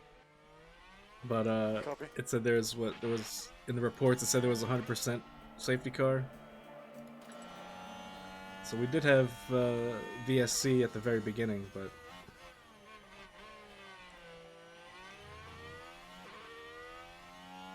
not many laps left.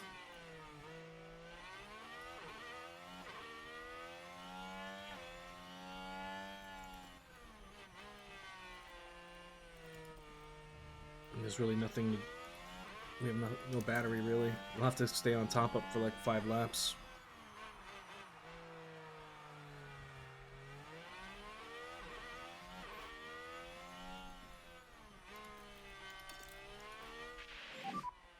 You can increase the pace. Copy.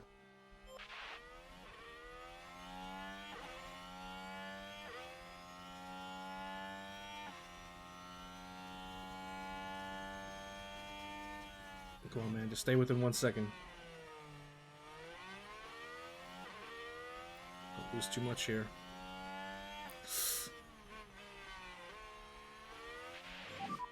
Six to go. The damage, it feels terrible. Alright, stand by. 40% gearbox. These tires are cooking. This starting time management. Copy that. That's so true. It'd be like they would go to the closest wheel-to-wheel battle up front in the top 10. It's pretty much all they concentrate on is like the top 10.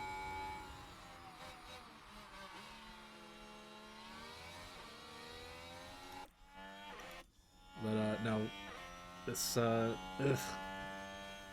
2-second gap now. Damn. Really need these Haas. And the Alpha. To get into some trouble.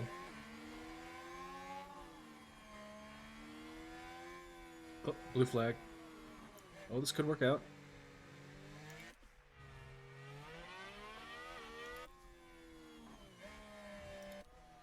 Perez giving in the blue. Come on, pull over. Pull over. Oh, you're impeding.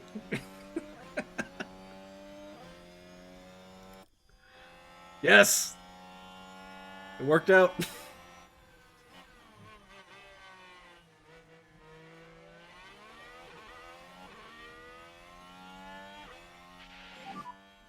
Five laps to go. Finally, the blue flag worked in our favor from Perez.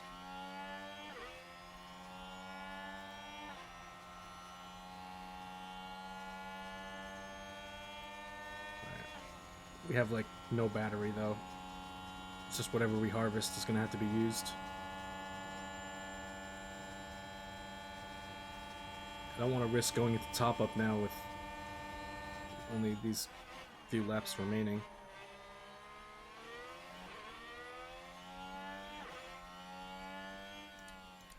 Just needs to do it on tire advantage.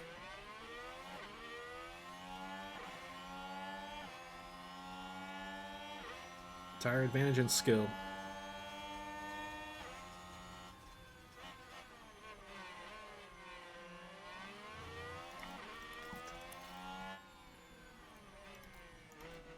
Yeah, I know they're hot, but it's nothing we can do.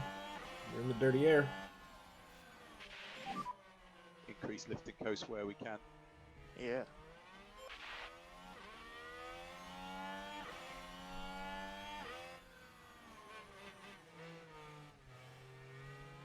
Bro, I'm so invested in P14, come on.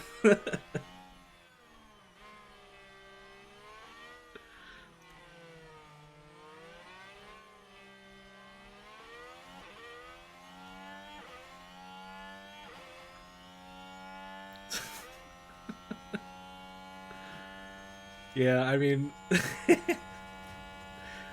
he's just keeping steady. That's all we need him to do is.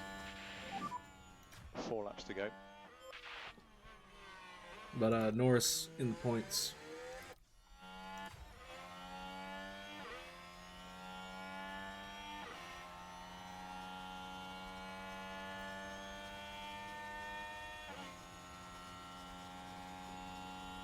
Come on, Logan, make the move. So heads down, focus. Copy. On the outside.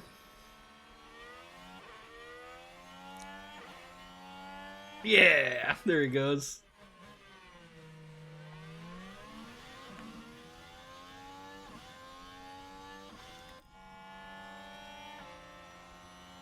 Oh, round 2.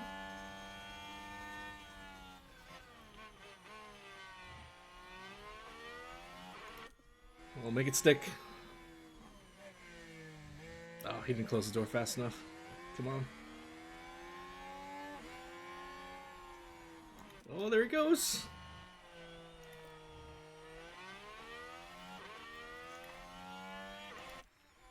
All right. I gotta take him out of aggressive. Focus, time I management. don't want to see any kind of slip up here because of lockups or anything. We gotta get this tire temps back down. But with the tire advantage here. Oh, blue flagged. Please do not let this blue flag destroy us. How many laps are left? Get the blue flag in the Only 3 DRS laps straight. Yeah, remaining there of you the go. race.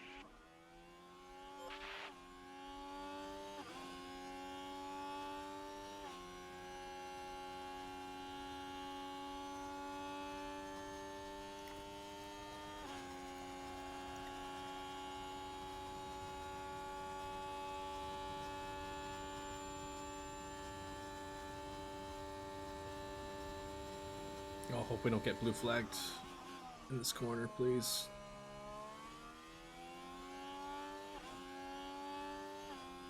Next straight.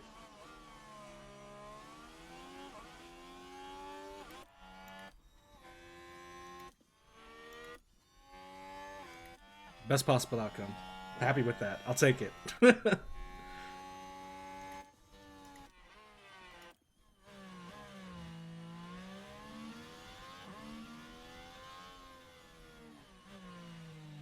Come on.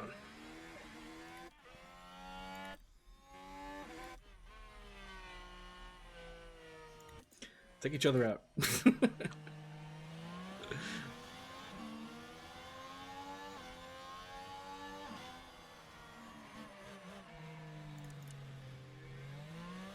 They are on a 2-second gap, though. Hulkenberg, 2-second gap to Sargent. Probably safe.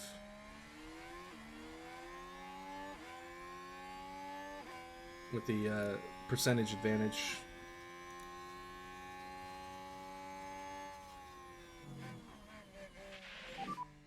Two laps to go. Yeah, copy.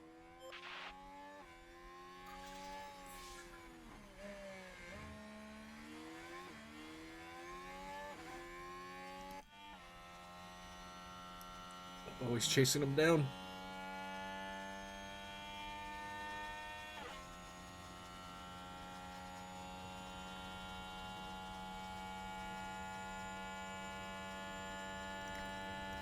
Little late braking. Reduce fly cover. Copy.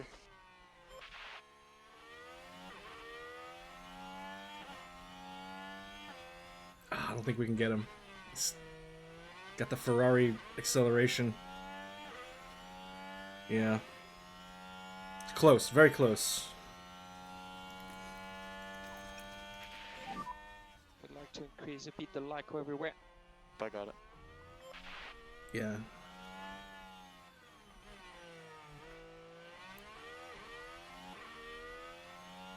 It would be amazing to have seen this.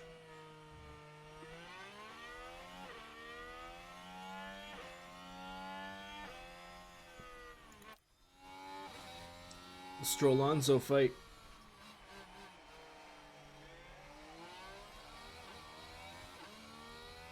It's catching up to is that Hulkenberg?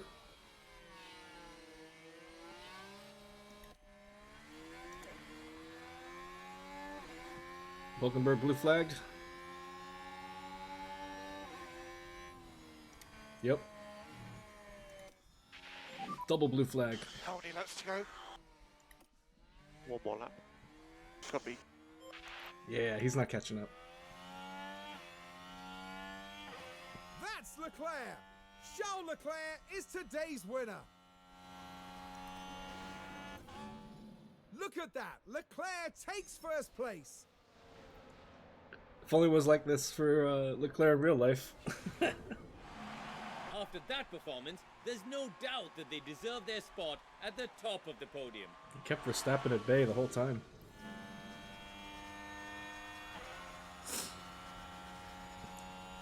But thoroughly satisfied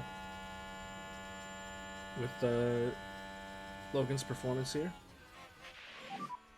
Okay, that's Wish we could have chased down Magnussen, We were but P13. just Good fight. yeah, Good fight.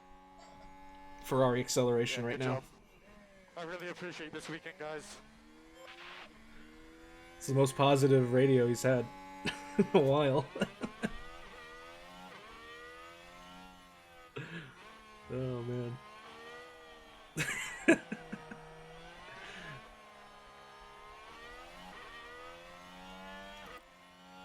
Albon still racing here, come on.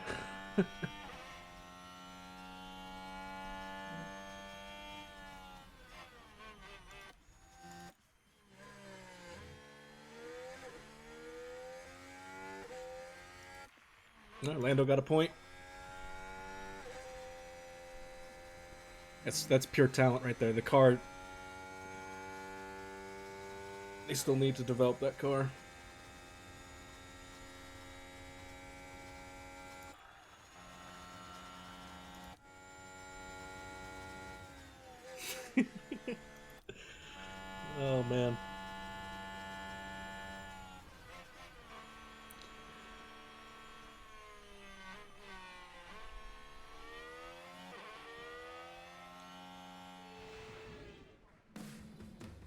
And now with the race done, we can see Logan Sargent there. And with a 13th place finish, that sadly means there's no points to be claimed.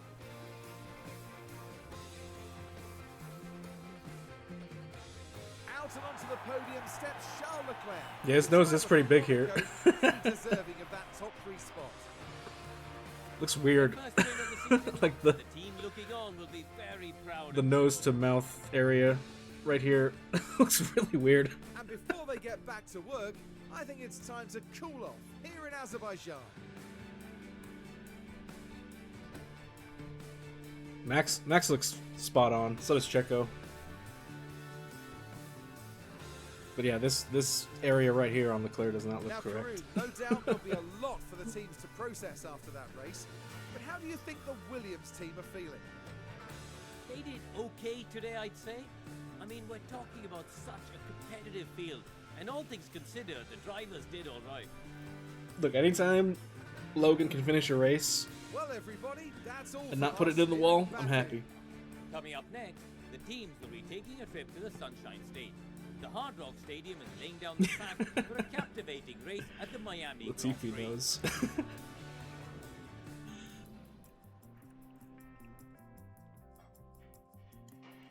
Yeah, they made his nose like way too pointy or something. I don't know.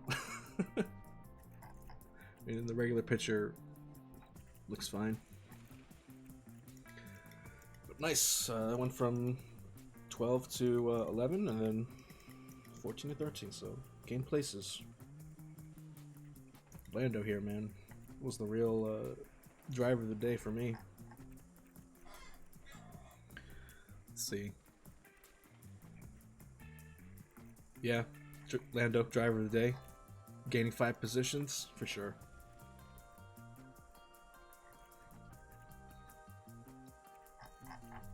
Oh, that was terrible for Ocon at the beginning. Hits the wall and then pits and then DNFs. Standing in the constructors. Alright, we're on target for our sponsors, or our board performance. So P8 in the constructors with 0 points, but we are still ahead of Alpha or both Alphas, AlphaTauri and Alfa Romeo. So as long as we can keep ahead of them, we're fine. And then Haas and McLaren, it's technically only a 1 point difference, so like a P8 could really shake things up for any of us.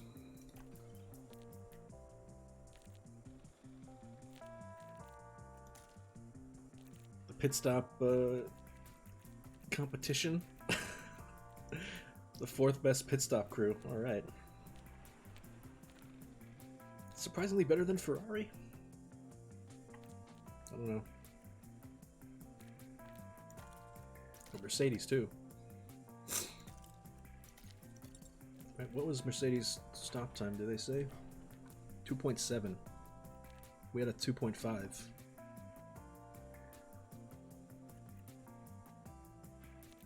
Damn, Logan with a 2.5 second pit stop. No wonder he was able to get up there.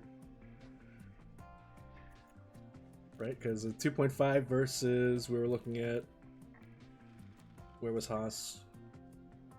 Haas didn't even make the top 10. So, yeah, if Haas had like a 2.8 pit stop, that could have been like the difference. But yeah, that getting that blue flag in the right spot was just, or well, first in the wrong spot, and then finally in the right spot. Could have been disastrous, but it worked out.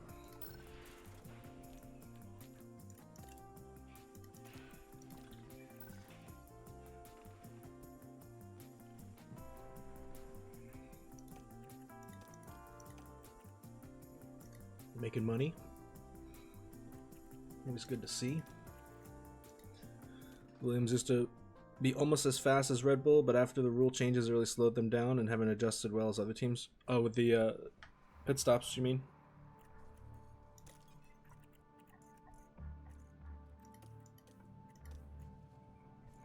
Driver development.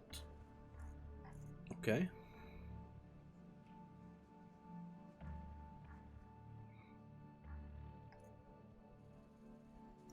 Albon getting cornering and adaptability. Sargent increased his defending. That's good. We still need him to get his overtaking to the 70s, though. I want smoothness and overtaking into the 70s, and then I will probably renew him. Apparently our reserve driver is also making some gains, but I don't really care about the reserve that we have.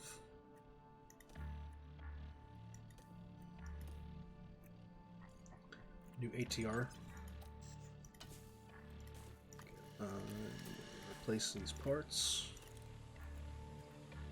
Keep everything with the powertrain as is. However, we'll switch out the gearbox. So we'll use this one in practice.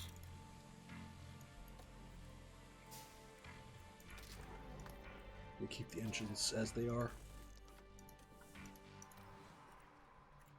Now for part development. Can actually design something and put some hours into it. We're still on, let's see, we have front wing research going. So we could use side pods and a chassis. With the chassis. Put about a third of our time in there.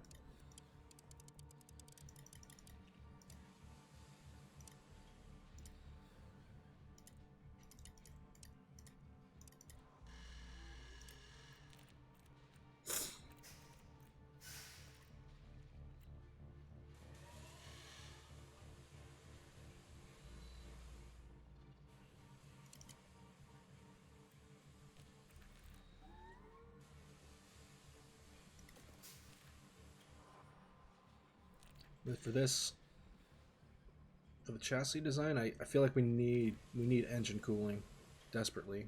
We're under 50% here. That's, for me, I feel that's pretty low. So we'll raise that up and then put the durability down. That should compensate for whatever we lost.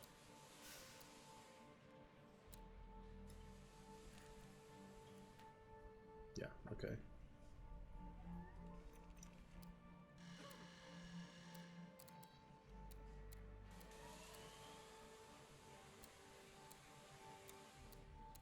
Keep it at the 5 to 9 high end.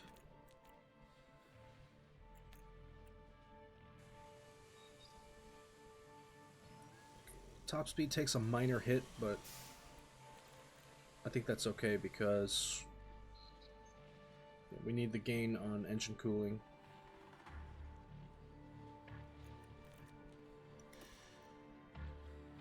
It'll help the engines last a bit longer. They won't wear down as fast. And since we're in hard mode, right, the AI is basically aggressively researching, so I think we need to maybe do the same. Or not aggressive research, but aggressive development, I should say, right? So maybe we should rush this from 22 days down to 15. This will be ready.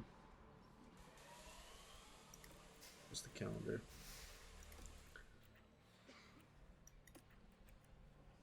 It'll be ready right before Imola.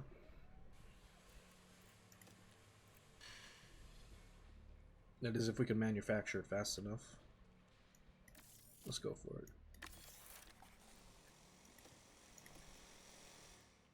And then we want to do a side pod design.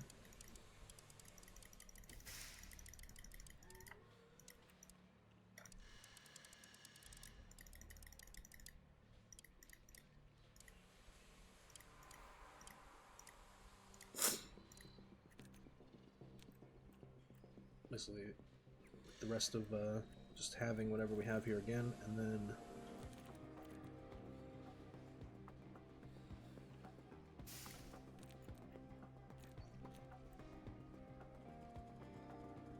I want to do the same thing. I want to get the most engine cooling as possible out of this design.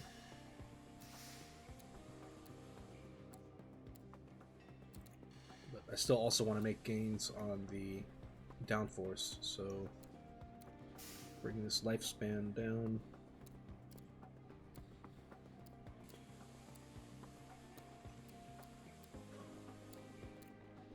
Let's keep it at 4 to 8 races on the low side. So it's 4 to 8 here. So 3 kilos extra weight. That gives us increases in downforce. Take a minor hit to the top speed, but it's barely noticeable, I think. And yeah, so we'll get 7% or 6% out of this, and then another 4% of the other part. So we have an increase of around 10% engine cooling. So that should be good. Keep this here, and we'll go rushed. Development 18 days. So it'll be ready for Monaco.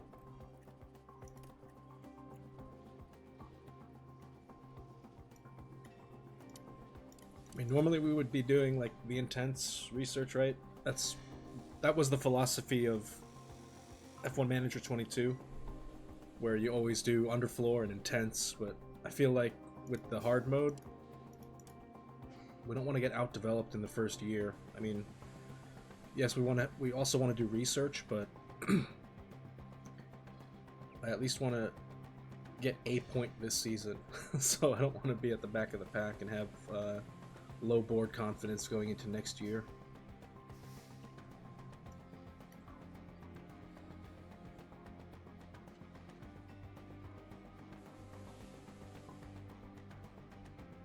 Yeah, so for whatever reason, the driver stat development is definitely different because you can't directly allocate the points like last year's version, which I kind of liked better, but at the same time it's somewhat unrealistic to say like, hey, you got to work on your XYZ and then you're going to get instantly better at this. Whereas in this, you assign them like a general area and then they'll improve. So overtaking is part of this, but yeah, he did not get an increase in overtaking, even though he did get an increase in defense. But I felt like, yeah, he should have gotten something for that at the end. It doesn't count the overtake defense stats like it used to, right? I remember last year when the car was very good, we were gaming the the overtake and the defense system by just like swapping positions constantly and playing off of each other's DRS for car 1 and car 2. And maybe that was a little too strong and they felt like they had to change it. Where you don't directly benefit from race performance. I don't know how exactly driver development is calculated in this year. I just kind of set the area that I want, and hopefully, cross my fingers, and hopefully the race simulator is doing its job.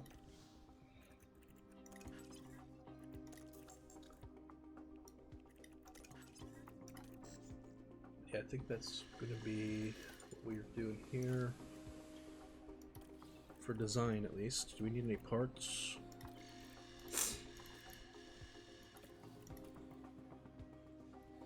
Kind of running low on front wings.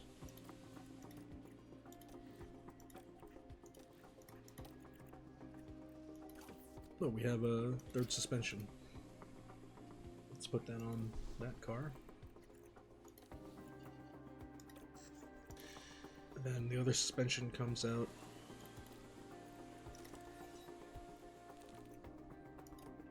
Oh, the day of the race.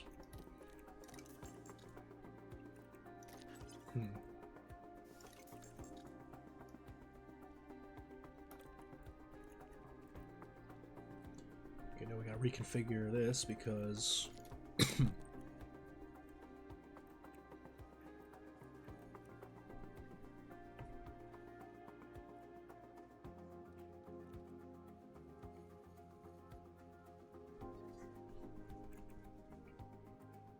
yeah, so if you look at this,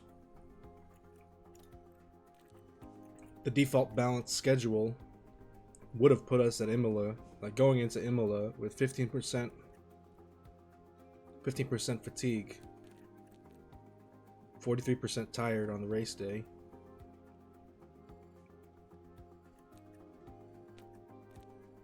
And then 19% fatigue for Monaco. That's just gonna mess us up. Like 48% tired. When's the race after this? After Monaco? Spain? Yeah, so like that schedule is insane because it has the weekend right after that. The weekend right after Monaco is going to be Spain. And then if you kept that schedule, right?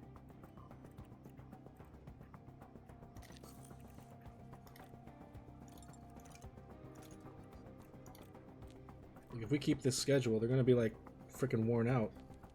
This is going into Spain with 53% fatigue. That's not good. So yeah, never trust the automatic pit stop or pit crew training.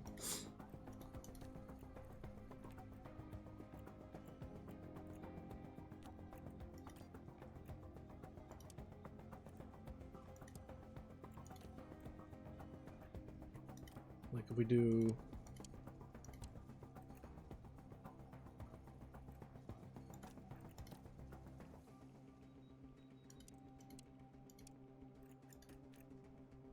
right, so we'll go into Miami with only 8%, coming out 36% tired, and then 36% fatigue.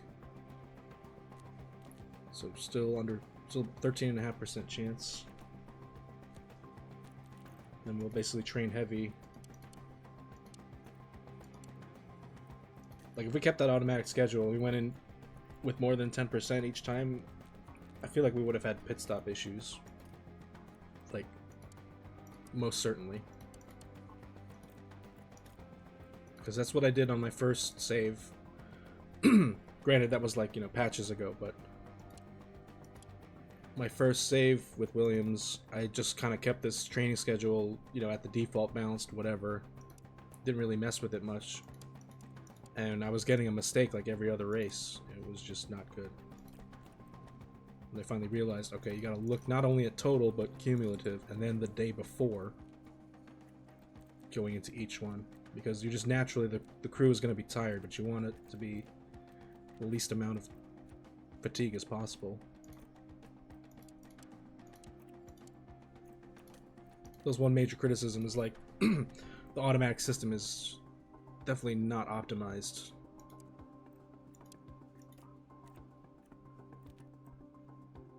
So this is now going into the weekend with 2% fatigue, and now race day under a 13.5% chance for a mistake. That seems good. Let's see if we can get a little bit more out of it without being too fatigued. 13%, that's a little much.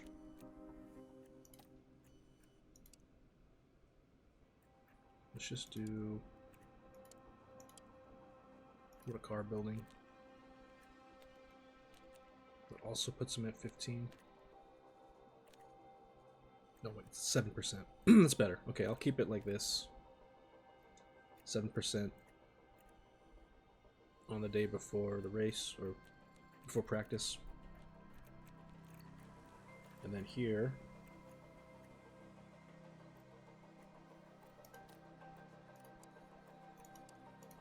if we do 1 day of training, that's 10%.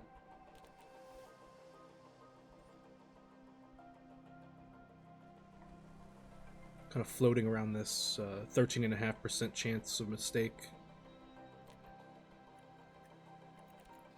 But I would definitely like to keep pit stop time around 2.6. Hopefully bring it down to 2.4 by the end of the season.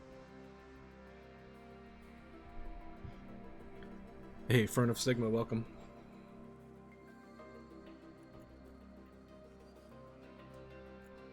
But yeah, bottom line is don't go into race weekend without or with more than 10% fatigue, because that I feel like will just screw us over. Let's see if we put let's stop in gym training.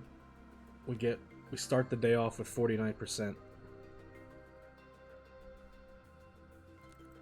So I'd rather have them do the rest, because again, after Monaco, it doesn't show you here, but it should show you right here that these 3 days, this is Spain, so you can't ignore the fact that there's a race right after this and just train them the days right after it. You have to keep them on rest.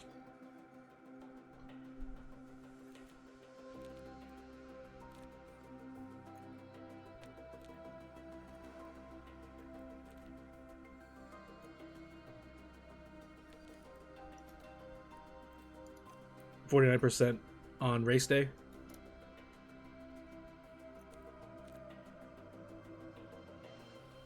Is that what you mean? Because I don't like to. I just find that, like, at least with the pit crew that we have currently, if we kept the automatic schedule here, we would have gone into Spain like way too fatigued.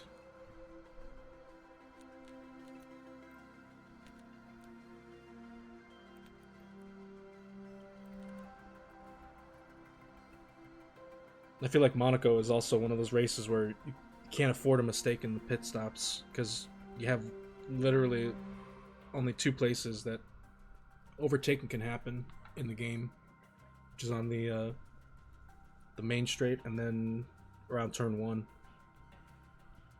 It's like super difficult for the AI to overtake any other place on the track.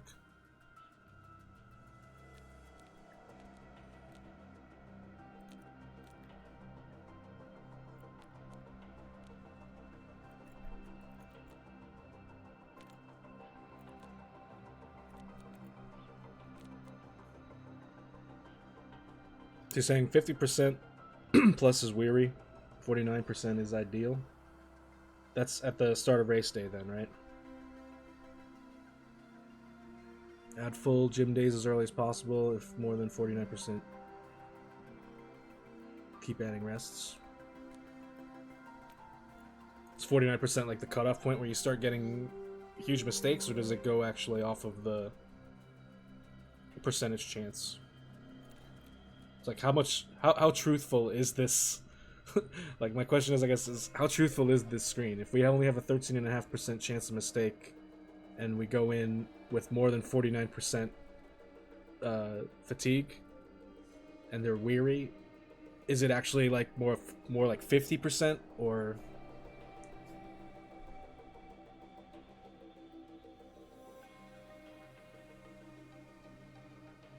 So it's the cutoff. Tired is nothing. So if we can add, so you're saying if I do this,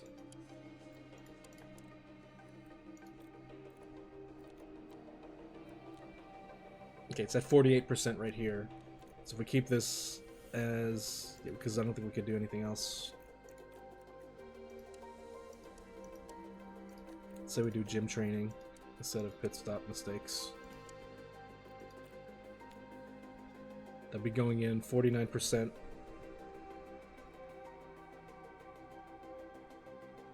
With a zero, with an improvement overall in pit stop time.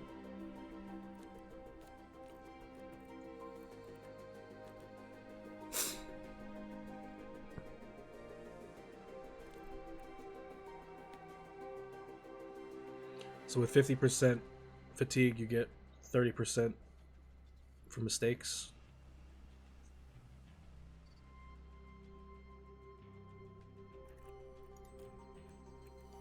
So let's try it for these 2 weeks.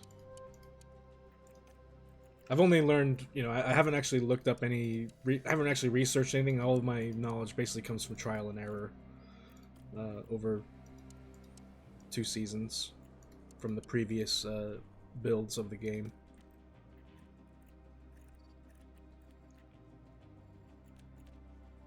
So if we want to get this.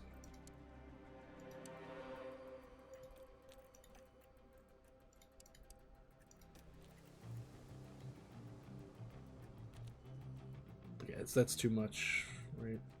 That's 67 on race day.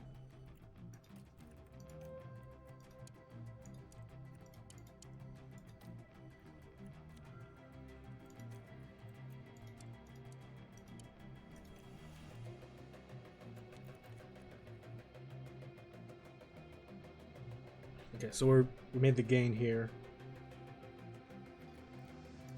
Maybe like a half day of rest there. 44. And then 200ths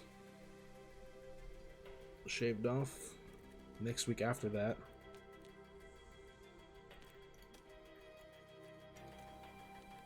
So our mistake chance is like now going up to 14 or so.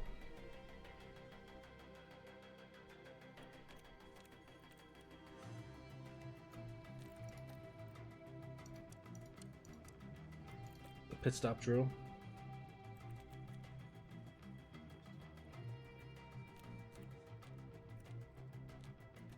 Yeah, I just don't want the mistake percentage to start running up on us, you know.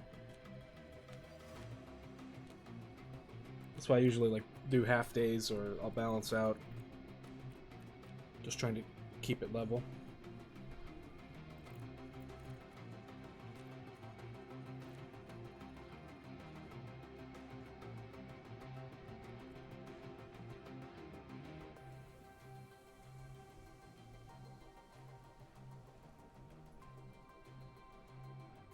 $13, $15, about the same. Okay.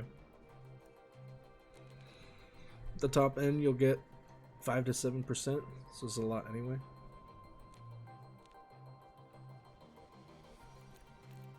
Okay. Well, let's see. Spain is right after this, so if we're coming off of this one with 46% fatigue,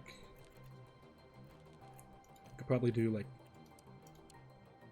1 day of gym.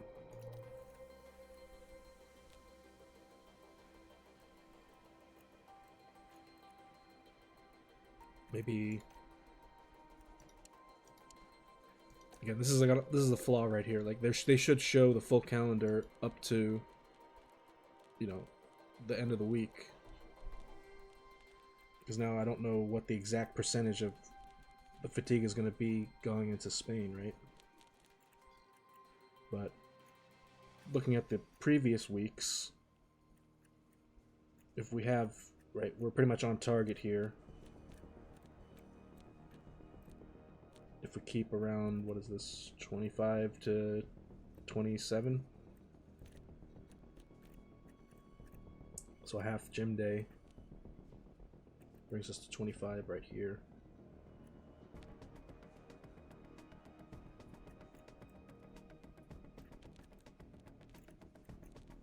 Keep the last week empty. I was thinking maybe we can get away with another half day of gym, but yeah, Spain is basically right after this. It's like triple header.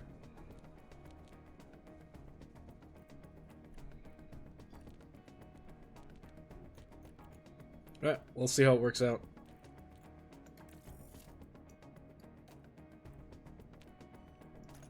Because yeah, I've learned very quickly after I did one season, like, never trust the automatic setting. It just screws you over. My guys are making mistakes like every other race.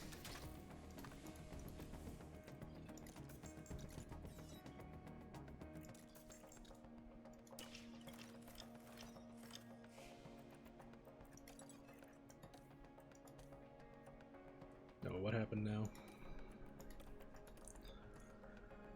Design projects paused for 10 days.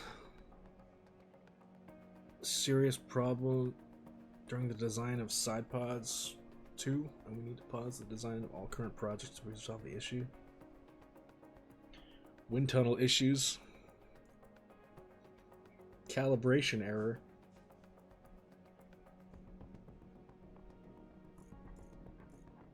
It's like no option. I have to have to approve a pause on the develop. Jeez, man. Like, imagine if we didn't rush the design. Would this have happened if we didn't rush the design? Calibration error that may have been caused by an engineer who was rushing their work.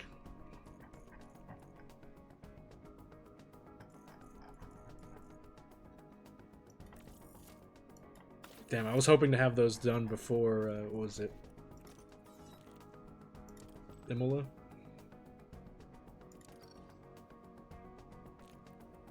And now they're gonna be... Yeah, it should have been before Imola, but... Eh. We'll have to wait. Those side pods will have to wait till Spain. But I was trying to... My idea was, since I'm doing hard mode, right, the AI is designing and researching at a more aggressive pace, so I would also try to match that by actually making use of the rushed designs, because in last year's version, F1 Manager 22, I never would touch the rushed option. It would always be intense or nothing. That was basically the way to win in last year's game. But with the new hard mode in this year's version, I'm just trying out like some strategy to maybe compensate for the fact that the AI is gonna outdevelop me. But yeah, we were basically focused on, for these two things, engine cooling, because we're really lacking on the engine cooling.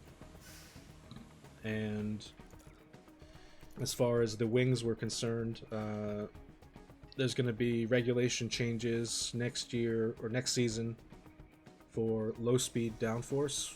So my research is pretty much focused on that, as well as the regular front wing design and front wing or rear wing design. We're mostly focused on medium and low speed downforce, and then weight reduction all around, just to get whatever I can out of the top speed and more downforce. Right now, the car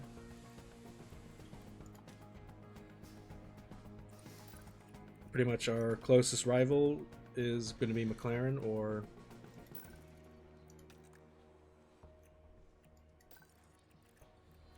even Haas. We have to beat Haas basically, because they're the point scorers right now.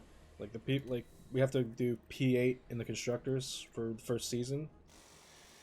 So as far as the standings are concerned, so my team and both Alphas are at 0. McLaren and Haas are at 1. So there's not really like a huge gap in the points right now. And we need to just stay ahead of these two guys.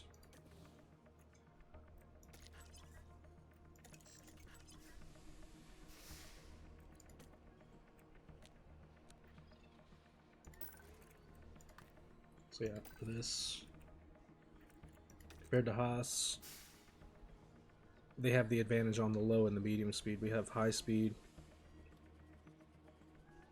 Their brake cooling is better, but we have a little bit better engine cooling.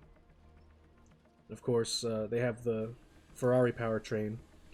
We're still on the Mercedes power unit, which we do have, what, 1 kilometer of top speed more, but it's not really much.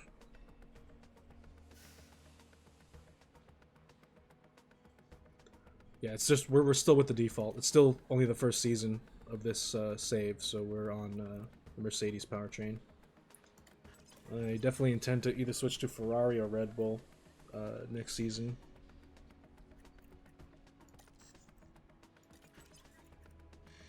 I was thinking Ferrari, because the Red Bull, I think it has the most, but at the same time, I think the engines wear down faster.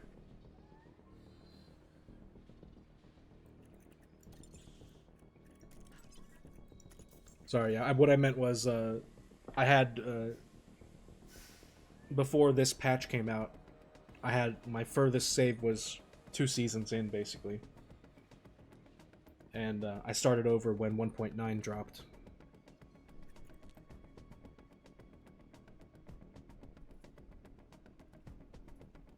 So yeah, that's what I did. That's pretty much what I did in my previous save. I went with Red Bull, but what I found was happening, like our car did not have the engine cooling necessary to sustain, you know, running the Red Bull engine overfueled for like the whole race or whatever. It was just the engine was wearing down way faster than the AI was, and that I think can be attributed to the low engine cooling that I had in that save. In this save, I'm trying to compensate for that now. I'm trying to get the engine cooling up before we switch powertrains. And then if we go with Red Bull, it should be better. But if for some reason we have a low engine cooling, I might go with Ferrari.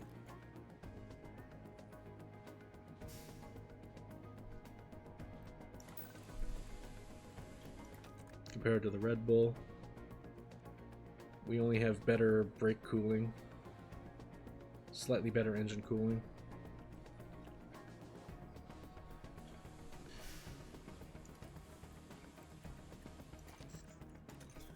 But yeah, I think it's 11 o'clock right now, or 11:12, so I think I'm going to call it here. And I'll start again tomorrow night around the same time, and I might do the practice offline and then just go right into the race, like start streaming with just the race or qualifying and then the race. This is just a normal weekend, no sprint or whatever. But yeah, that's gonna be it for tonight. Let's save the game. Thanks for hanging out. Thanks for chatting. Thanks for the advice, Furnace Sigma. Really appreciate you here, and hopefully it works out for us, and we don't have well, mainly we got to keep the car on the track, right? Keep Sargent out of the wall, and Albon should just do just fine. I don't think there'll be any problem there. Yeah, thanks for hanging out, and welcome. But yeah, Zeta, the VOD will be up for you. Alright, everybody. Have a good night. If I don't see you, have a good weekend, and take care.